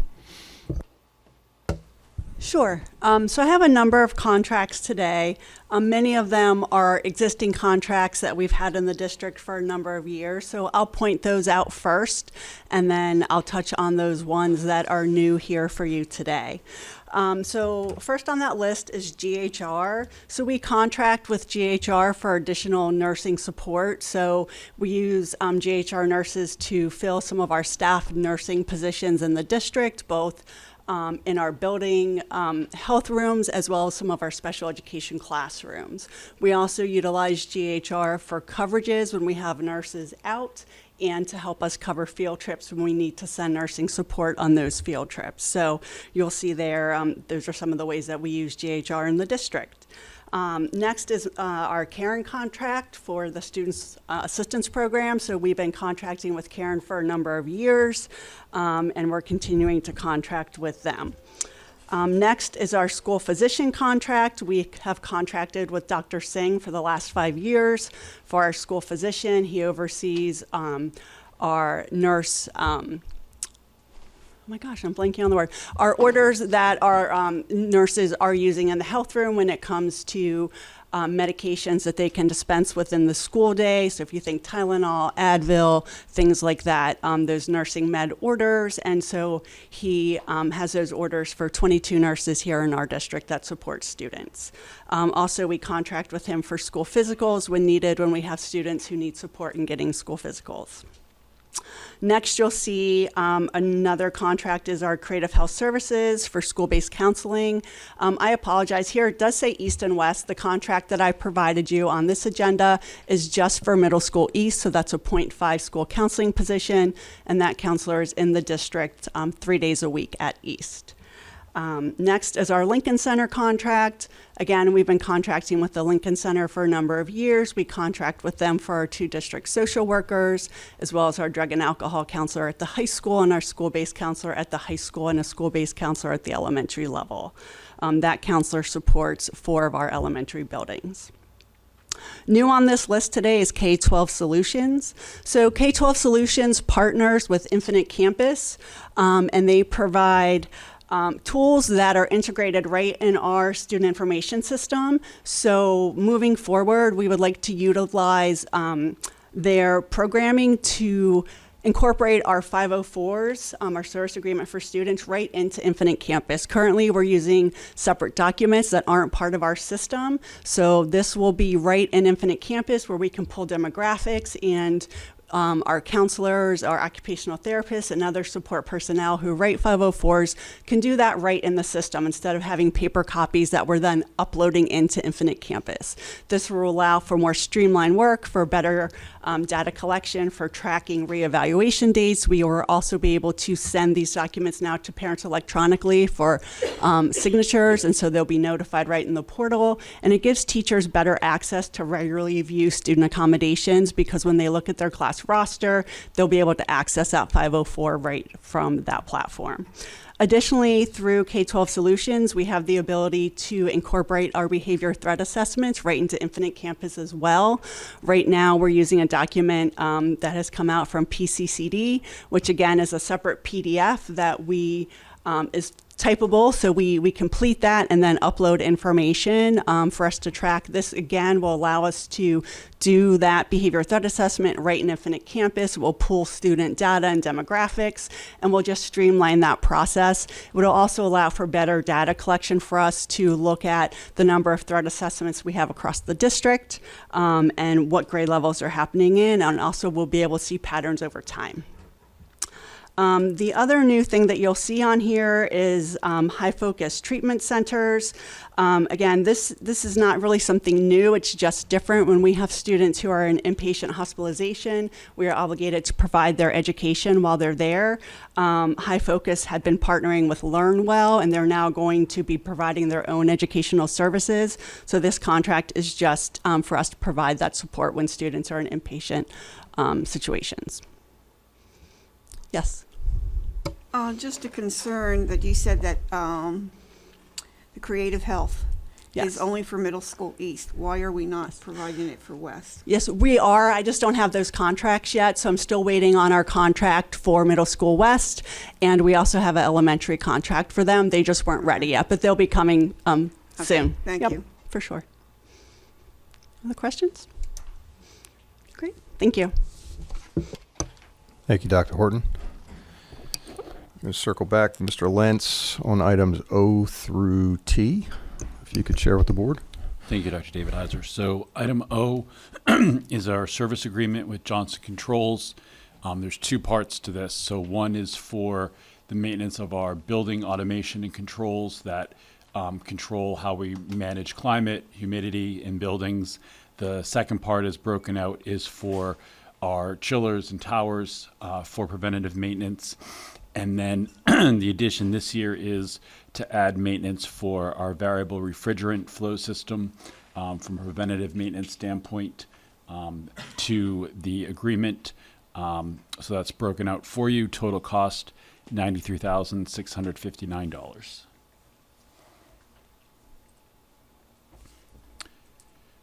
Item P through T, I'm going to walk through. So these were capital projects that were a part of the capital project budget we brought to the board. We're now bringing back the actual pricing for award. So the first one is for paving, identified Gilbertsville, Middle School East, New Hanover, and this is for patching, replacement paving, striping, sealing of those lots. Total cost $202,000. Quick question for you. Are these numbers different from last month, or were they an estimate? Or these are actuals? Estimate. Correct. These are actuals. Is there a discrepancy between any of them? Only on the tennis court one that's next. Okay. It's slightly higher. Okay. Moving on to tennis courts. So we had budgeted $250,000 for tennis courts, and this is for Middle School East. This is a complete dig out, new surface, new poles, nets, fencing for the area. And that did come in at $269,142. At this point, with managing the transitions we've had and capital projects to get done for the summer for the next school year, we are limited in vendors that are available to perform these tasks. Many of them have committed to bids and other work for it, but based upon the need, it is aligned to what we had for a budget. We do recommend making the award for the tennis courts to Lancaster Asphalt. Do we even offer tennis over at East, that our students use it? That I defer to. Students at East do not, we're not in the league per se. This is more for our physical education classes and ultimately our community at large. These, the tennis courts are seemingly really just unplayable right now. It's either we replace them or we dig out, take fence down, and we grass the areas to which. We have units throughout health and PE that do utilize these and do see them as a resource for our students. So it is recommended that we do maintain these, but the condition they're in right now, I don't know that they've ever, based on the conditions that they're in, that they've ever been touched since they were initially put in. We don't have a tennis team over there then? We don't Yep. have a tennis, so I'm just questioning the need for that. Yeah, understood. The next project is the doors at Bash. So these are exit doors. They're not only the replacement of the doors, but the steel mullions that frame those openings for the work, and that is at $136,495 from capital projects. And that's what we quoted before. Yes, correct. Item S, stage curtain replacements. New Hanover, Colebrookdale. This is the labor, materials, and these are what were in the budgets that we presented previously. Are these being checked because, Mr. Brophy, that was at the high school that we had that one that had an issue several years back? Yeah, I don't remember. So I would want to make sure that, Checked for what in particular are you talking about? You look at the curtains? yes. Oh, the curtains was at the high school, and they were falling off the wall, so that was a whole different, that was a safety. Right. Yeah. So those have already been inspected for that. This is just for a curtain replacement on those. The high school is different, and we're actually doing additional work. So like stage 2 of what we need to do with the actual riggings themselves, the rope. I just want to be very cautious with that. Yeah. High school is a foundational issue and OSHA safety and everything else with that. Yeah. That was a bigger deal. Yeah. Stage 1 of that was done. Stage 2 is this summer, and for both New Hanover and Colebrookdale, this would just be curtain replacements. The foundations of those are fine. And the difference in pricing is we actually looked at what needed to be replaced based upon age, fire retardancy, so that's the difference on the pricing that you see. The last item T, capital projects for the security window coverage, and I could speak to that. We're still awaiting pricing on this. This is if you walk into a school, and each of our schools are really different in terms of side lights at classrooms, windows that might be embedded indoors, doors that might be fully without a window but might have side lights, some that do have both. Each building is technically a little bit different. So we're awaiting pricing back from companies in regards to what we believe will be a simple mechanism to be able to quickly cover those glass items, obscure a view from if there were to be some sort of active situation happening out in the hallway from an intruder, shooter, something along those lines, to obscure view into the room, so that if we are in a lockdown situation, students can get to a corner of the room, there would not be any view of them. It's something as simple as a quick string pull of something to a felt rolling down and so forth. But each of these have had to go in, and we've had to measure every building. Even inside of some of the same buildings, there are many, many differences from classroom to classroom as to what that room looks like in terms of any exterior glass looking in. So we just wanted to bring this back, continue to make you aware. We've had this on listing for capital projects. We don't have a price yet. We're hoping to have this, some sort of pricing back to you prior to our next legislative meeting, but we will keep you in the loop as to where that is. But that is something that we hope to get, a project we hope to complete this summer as well.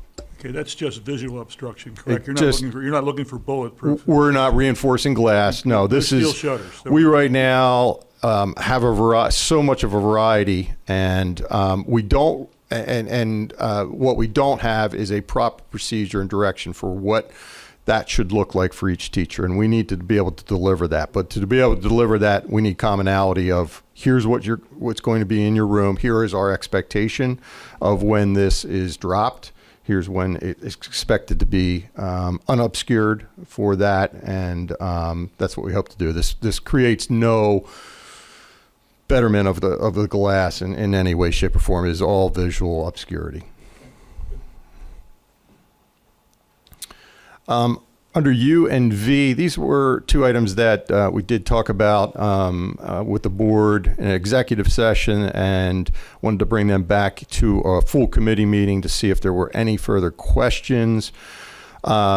We did come up with a new facilities director job description that we believe includes a robust nature to what the expectations would be for a facilities director, some of the requirements that would be part of an individual's background, and from what we need here in the district moving forward.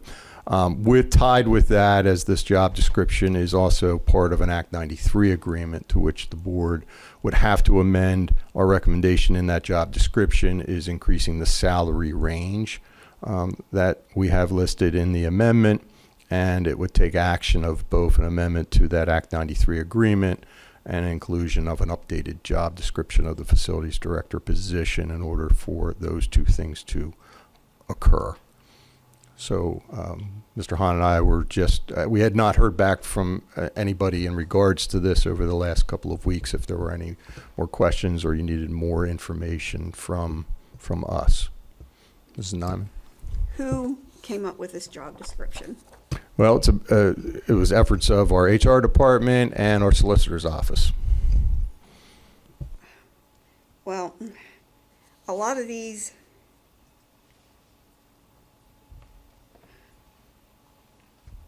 things that you're asking in there are things that we outsource. We get consultants to come in and do the work. So, and I'm sorry, I'm not prepared to open this up and give $40,000 to $50,000 more than we were paying. That's ridiculous.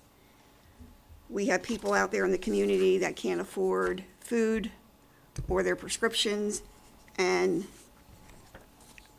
well, as we shared in the executive session, we took averages across like size and demographic school districts with the positions such as this, with the amount of size and scope of this district itself, number of students, buildings, etc., to be able to come up with a market value range that would be a recruitment tool for an individual to meet these requirements, and that would be a successful individual here in Boyertown to be the next director of facilities. This was not just something that we threw a dart at. We really took a look at and trying to figure out what a recruitment and retainment salary range would be for a position of this scale.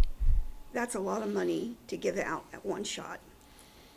That's To me, that's not acceptable. Again, we took a market range of what other school I know districts. what you're saying, and as I told you before, I heard from people down at Lower Moreland, where you came from, and they said, all you want to do is spend, spend, spend, and it shows it right here. I'm sorry. There's so much in here that that person doesn't even do that we hire consultants for. Any other questions?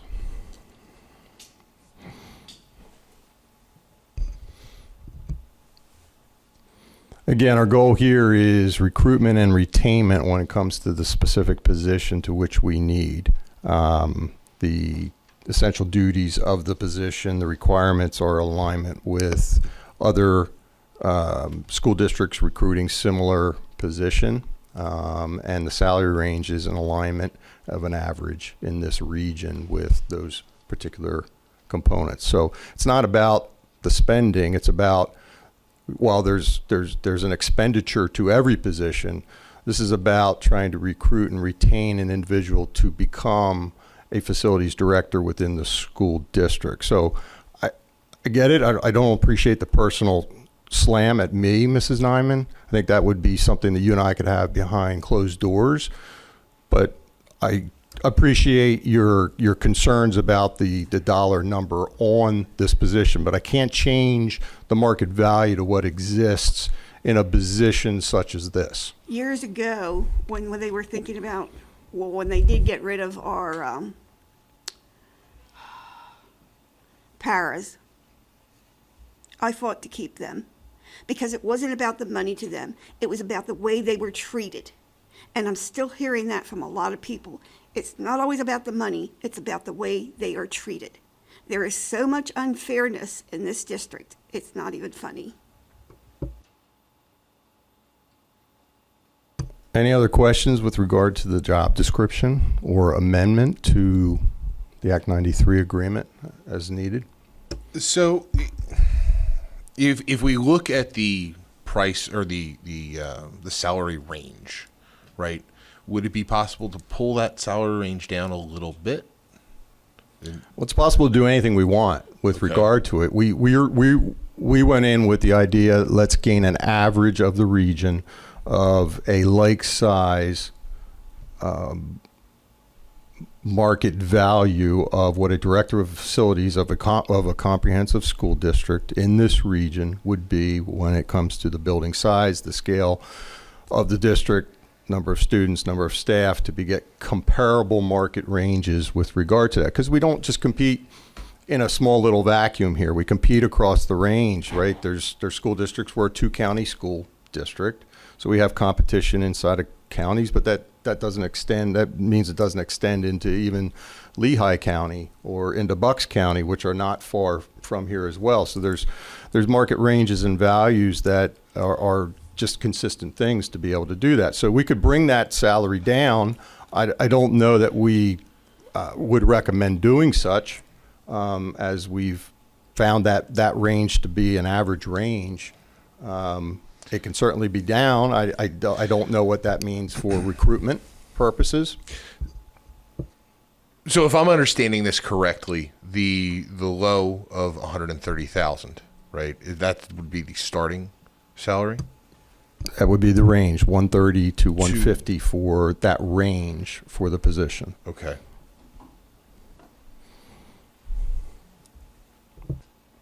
And then I had a question from a governance perspective,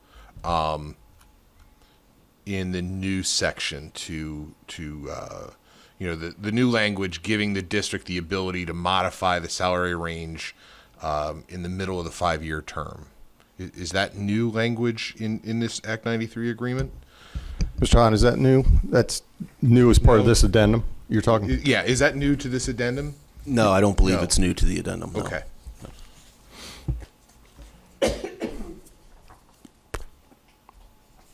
I guess just two questions. Actually, one's only a question. I know we looked at the salary ranges for recruitment, and I understand that. Do we look at the average salary of the people that lived in the district?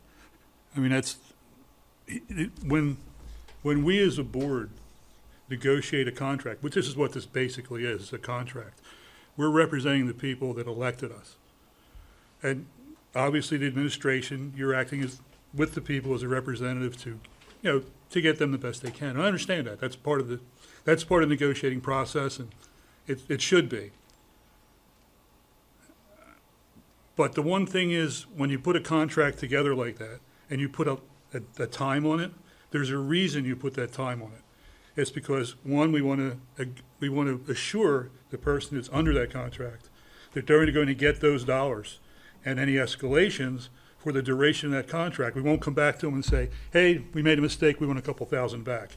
You can't do that. But in the meantime, we've told our constituents that this is what we're going to pay for that duration of the contract. This is what we're obligating you to do while that contract is in effect. And we owe it to them to uphold their part of the contract also. So I don't believe I can sit here and say I'm willing to open up a contract to increase dollars again, when I've already made the commitment to the constituents that this is the dollars we're going to pay, and this is what I promised you. And I just don't, maybe that's convoluted, maybe that's not understandable, but that's where I am.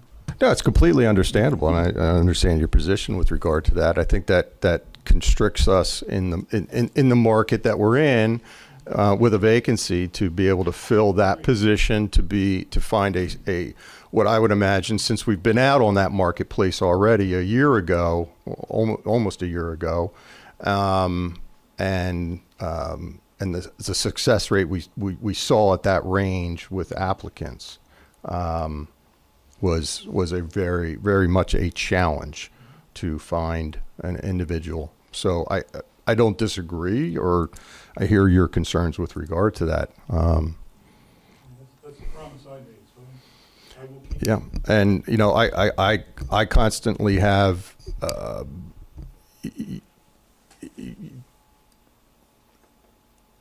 things brought to my attention by our constituents and our public in regards to facilities, as well as board members who want more and who want exactness and who want high level of everything when it comes to our facilities. And unfortunately, at some times that can't be ascertained based on, what the quality applicants that we're able to attract based on setting values at such a range. So it is a bit of a conundrum when it comes to that. But at the same time, I worry about the people who are staying in their houses. They're not getting raises like that. But I also am concerned about that, but I'm also concerned about what the expectations are then from the board when it comes to our facilities. That's why I like the contract that you're going to go, and in fact, I asked for this 3 years ago, was to evaluate all our buildings. To evaluate all our buildings and look at them and see where they are and what we need to do with an outside eye, not just on ours, because our history of maintaining our buildings is not good. You can go back through our history and find out we're very bad at it. So I'd asked for this 3 years ago before we went and started spending our capital dollars on non-educational projects. And it was not accepted by the administration or board leadership to do that at that time. So if I sound a little concerned, and I said earlier today, I don't think we're spending our money on all the right places. I really believe that's an issue. Also by the fact that by the presentation tonight, I think that it was highlighted that we're in the same boat that every other school district in the country is in. The main problems are 4th to 8th grade. Actually, 3rd to 9th maybe, is where the majority of the problems are. And yet, we've spent the last 2 years, or year and a half, not looking at that, but looking at different grade levels and spending millions toward that. So I'm not going to go into details on that. I'll let you decide on your own what I mean. But I think we need to really focus on where we're putting our money, how we're getting it, and your point is well made.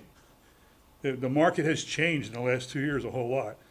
But in the same vein, the dollars coming into the households around here have not changed. So if we're going to take some money here, where are we going to give it back? I'm looking for a balance. I'm looking for some way we're going to do that. And that's what I haven't seen. Well, you've been presented with a balanced budget already for a proposed final budget that was well under CPI. It's at 1.9%, which includes a number of positions. Last year's or our current year budget included a number of positions. We know the number one factor research says is that individual in the classroom with those students, and we've added upwards of 13 positions last year in this year's current budget to be able to address and bring down many of the things we saw. The data you saw tonight on a subgroup at the high school of students with an IEP was directly related to us drawing down caseload sizes across, not just at the high school in special education, but across our buildings to be able to address a number of the issues related to that. So it comes in, the resources and the needs come in many different formats when it comes, whether it's materials, whether it's professional development, whether it's individuals and human resources. A district being able to be malleable and providing a 1.9% tax increase to a community when CPI is running, at least a percent higher than that, with the increased costs that we're seeing right now, I think does speak that we're being considerate of our community at the same time trying to also do many of the things that the board's asking for.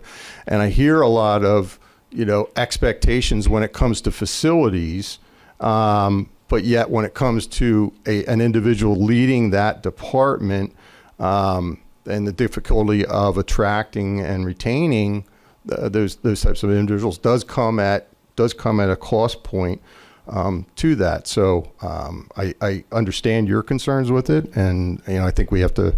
It's not agreeing to disagree. I think we both have points.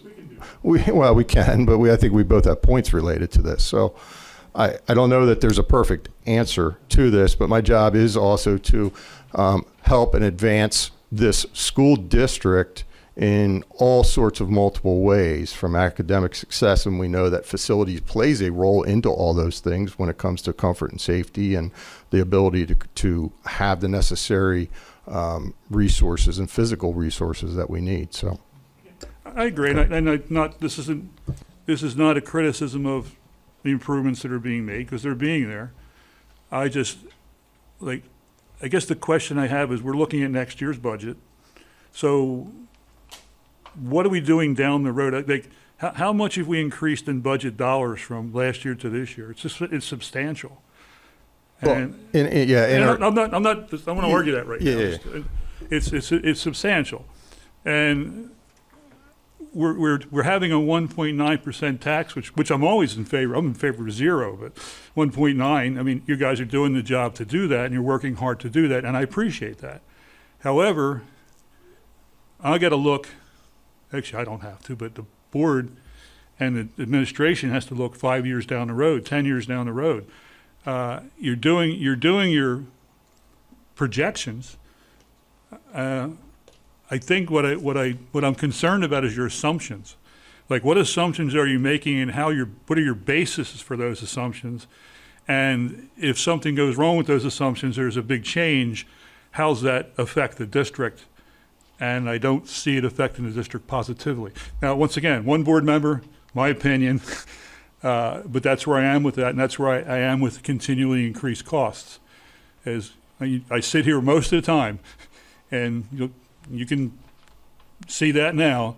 I look at the dollars spent. What are we spending it on? How are we increasing education? And how are we affecting the people that live in the district? And that's the three things I look at. Are you soon going to be done, Jim? Because I'm getting sick and tired of listening to you say how bad we are when it comes to this district. And I'll tell you what, we're in better shape now than we were when you and me got on the board. So I don't see how you can sit there and say we're not doing our job. We got to hire good people, and we got to pay them good money, or we're not going to get them, Jim. Okay, you done, Roger? Yeah, I'm done. Okay. So I applaud what you're trying to do, but I have long-term concerns on how it's going to affect the district overall.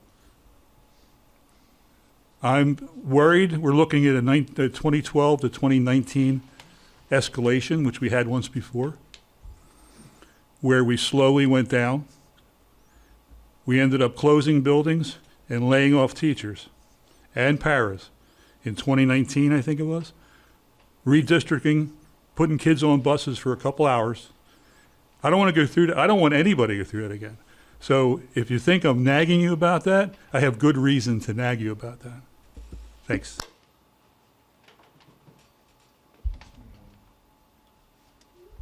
While we're on that subject, we are expending money faster than we're bringing it in. With everything that's going on, with full-day kindergarten, and we haven't projected out for 5 years what the assumptions are going to be, what the Act 1 index is going to be, how costly is the all-day kindergarten going to be. Special ed costs keep going up. I would like to see a detailed 5-year projection, and I want to know what assumptions are you putting into that model? Well, Mrs. Nyman, had you been here at the Finance Committee meeting the hour before, you would have seen some projections on a year and 2 year out where we looked at 2%, 3.2%. The unfortunate nature to Act 1 is there aren't 5-year projections out on those. We don't even have an exact number for setting next year's budget as it comes to the Act 1. They don't set that until September. We have a projection as to what that will be. We forecasted very conservatively on, and if you would have seen that presentation, on a number of the big cost drivers that are driving as salary and benefits. We're in a people business. 70% of our costs are always associated to people.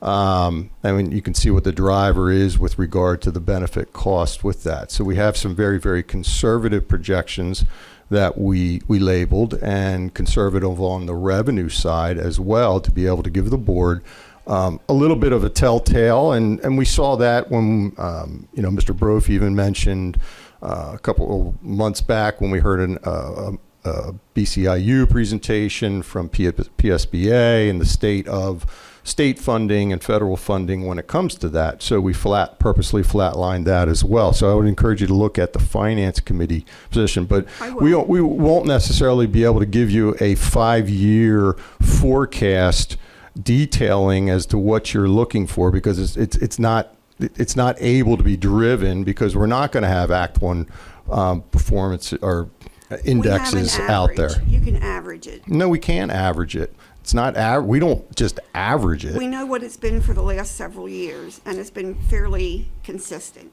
It actually hasn't. It's been pretty robust. Now it's driving back down, so it's not consistent in terms of the driver of what it is. And we're really trying to set annually those budgets and forecast at least a year out in advance for you, but doing a 5-year forecast out. When we capital plan, we layer to say, what do we think affordability is going to be with certain things? And when we look at what our capital fund is, not necessarily looking at what our general fund is going to be 5 years out to be able to forecast that. So, I think there's difficulty in doing some of that, but I would encourage you to look at the presentation from the Finance Committee, listen to that, because there were some good questions that came down from that meeting, and then certainly get in touch with Mr. Lentz and I if there's any more questions you would have. I was here prior to Mr. Brophy and Mr. Updegrove coming on, and I went through the whole part of the Pine Forge closure, the furloughing of teachers, and I'm telling you, nobody, I don't think any of yous in here want to go through that. That was pure hell. We had everybody arguing. They didn't want their kids being moved. They didn't want their kids being moved. That is not something I think any of us want to go through. I did it once. I sure don't want to do it again. So I think we really need to be fiscally responsible and try to do some type of a 5-year projection for us so that we can be fiscally responsible of what's coming up for us. We'll get some things to you, but I would encourage you to start with what we just presented a couple hours ago in the Finance Committee, Mrs. Nyman. What I'd like to know from the board is does the board, and this is just kind of informal nature, do you want us to bring forward for consideration this amendment to the Act 93 or the facilities director job description? Just like an informal as to whether I'm going to bring this forward to put it on the legislative or not for the board.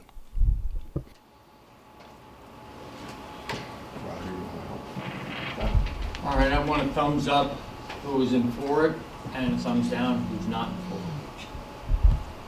it. Are we voting for them Not together? to amend it. Or Not to amend it. We're voting not to leave it the way it is. To go with what, Dr.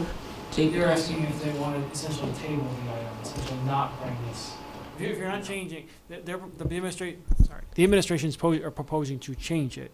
So they're asking the changed version, do you want that brought to the legislative session? Or but the question you're asking is not changing it. So that would mean we're not bringing it to the legislative session. I think that's the point of confusion. that's where I was confused.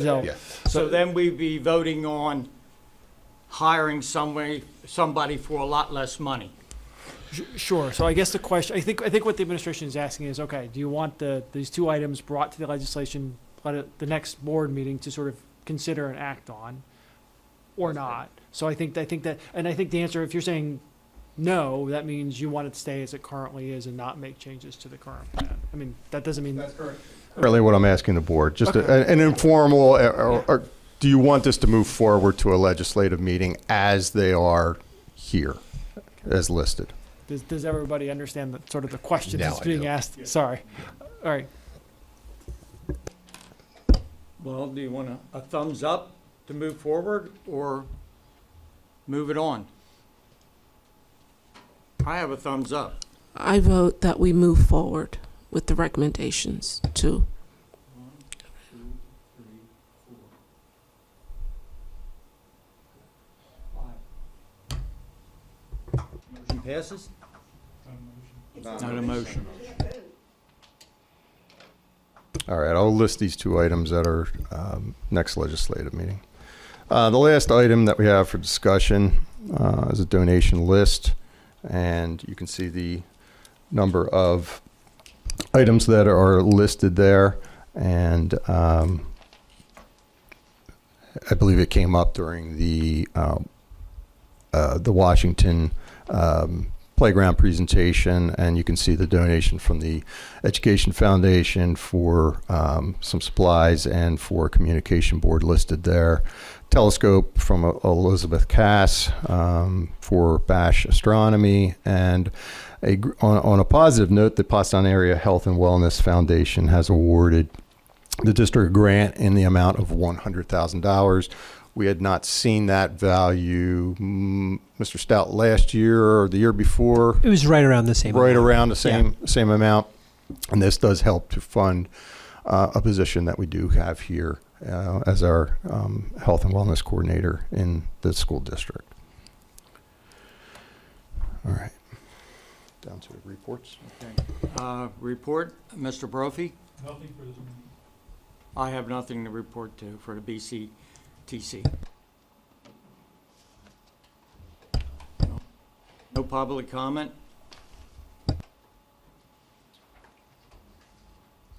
Take a motion on the minutes? Brophy motion. I'll second. Ms. Nyman, No. Mr. Brad Updegrove, Yes. Mr. Roger Updegrove, Yes. Dr. Weir, Yes. Dr. Wiley, Mr. Brophy, Yes. Ms. Cotter. Yes. Ayes have it.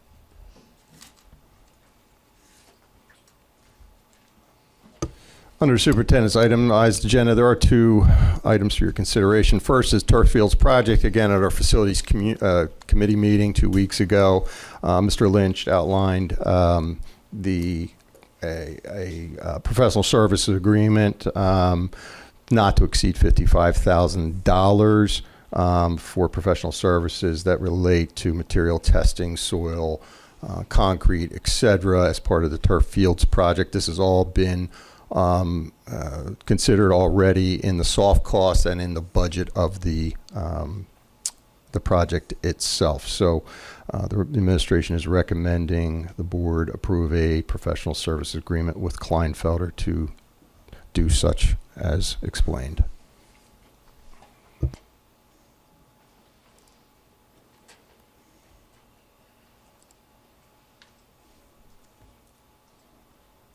Personnel?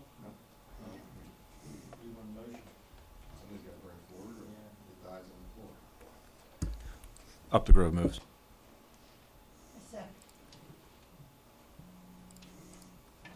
Ms. Nyman. No.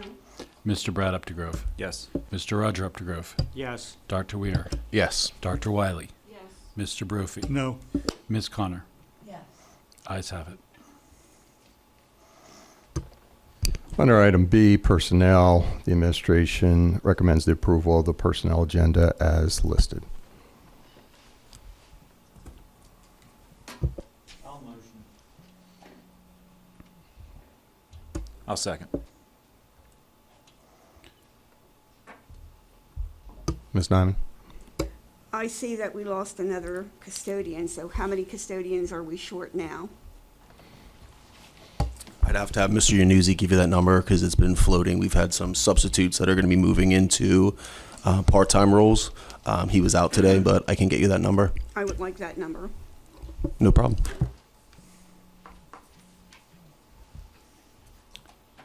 Ms. Nyman. Yes. Mr. Brad Updegrove.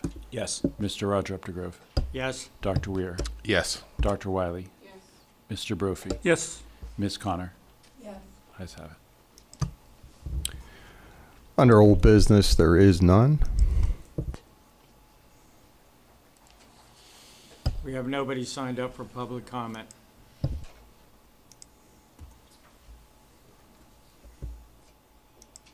Board comment? Ms. Lyman? Yes, several questions. The insurance, was that put out for bid? I can't remember. It was put out to bid to the full marketplace. Full mark, okay. Okay, the fields, I'm getting complaints about all the dirt that's being flying around. And I'm also questioning the dirt that is being taken out. Where is it going? Taking out where it's going is not our decision. That's up to the contractor as to where that dirt goes. So Who gets that money? what's that? Who gets the money for it? That I don't know. That's not part of our. We have a contract for the project itself. So the dirt is really. Okay, solicitor, are we allowed to just give that away, or do we have to be getting money for that? Well, we don't just give it away. The contractor takes that from its field and does what it needs to do with regard to. That's part of the project costs. My understanding would be that that would have been covered with the agreement that was reached with the vendor that's doing the work. That's part of the nature of the work. So when the board approved the work, it approved that as part of the work. You know, obviously sometimes depending on what the nature of the dirt is, sometimes they got to pay to get rid of it. Sometimes they're doing something with it, making, I guess, getting paid for it. I don't know, but that would have been part of the underlying contract that we hired them to do the work, which included removal of whatever materials they needed to remove as part of that process. And I am getting complaints that they are not following traffic laws. I have not heard any of those complaints. They're So not covering the load like they should be, and the dirt's flying all over. Also, I can attest to this one because a truck was in front of me at the light out here, and it specifically says, no turn on red. The light is red, and the truck goes right on through. we will contact CHA to give them your concerns and those that have come from the public. I do know that CHA was in contact with them in regards to a water truck late last week No, this when it was was a dirt dry. truck. No. In terms of the dirt flying, that they were in touch with the contractor about a water truck. and having a water truck told on that site. they are, if there's stuff coming off, they are supposed to be covering it. They should have. I'm not speaking about that. I'm speaking about the dirt itself and the dirt into the air, which you started with question number one with me. Okay, I get that then, okay. The time clock.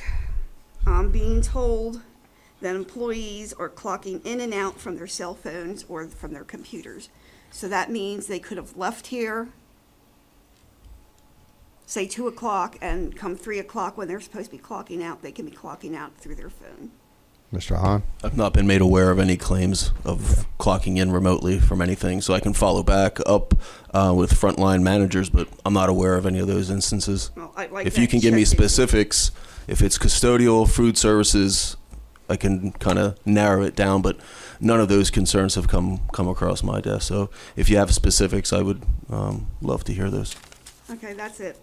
Just to clarify the previous answer, what you're saying is there's no salvage reimbursement components to our contract. That would be correct, correct assumption? That is correct, yeah.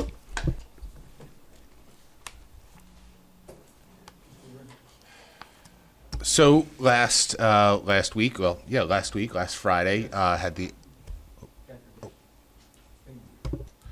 last Friday, I had the opportunity to attend Bash's graduation ceremony. Great job, everyone. I wish the students, faculty, and staff a great summer. Make it happy and healthy, and we'll see you back here in August. Thank you.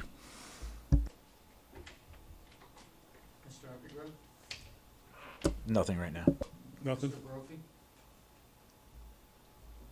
You have your mic on yet? Yeah. I would also like to piggyback on a wonderful, memorable graduation ceremony, Mr. Sparks, and the administration, faculty, students, a wonderful evening, a beautiful celebration. So thank you for your efforts. I also want to thank you and your staff for putting on a great event up there. It was really nice, and it was nice seeing all the students out there graduating, 475 of them. All new day, the day later. Yep. So, thank you again. Yeah, and I would echo the comments, and I really have to thank Mr. Sparks and the high school staff, his administrative team support and administrative support there. It takes a lot to run a high school graduation of that scale. There's a lot of time, effort, and considerations that goes into that. So thank you to Mr. Sparks. That is really a lift for the high school administration, the administrative staff there, support staff there that really play a large role in that. And it's a wonderful ceremony to be a part of. And we're blessed to have such a great community and a great class of 2026 that just graduated. Upcoming meeting dates, we have later this month, June 23rd, Policy Committee at 6 p.m., Legislative Meeting at 7.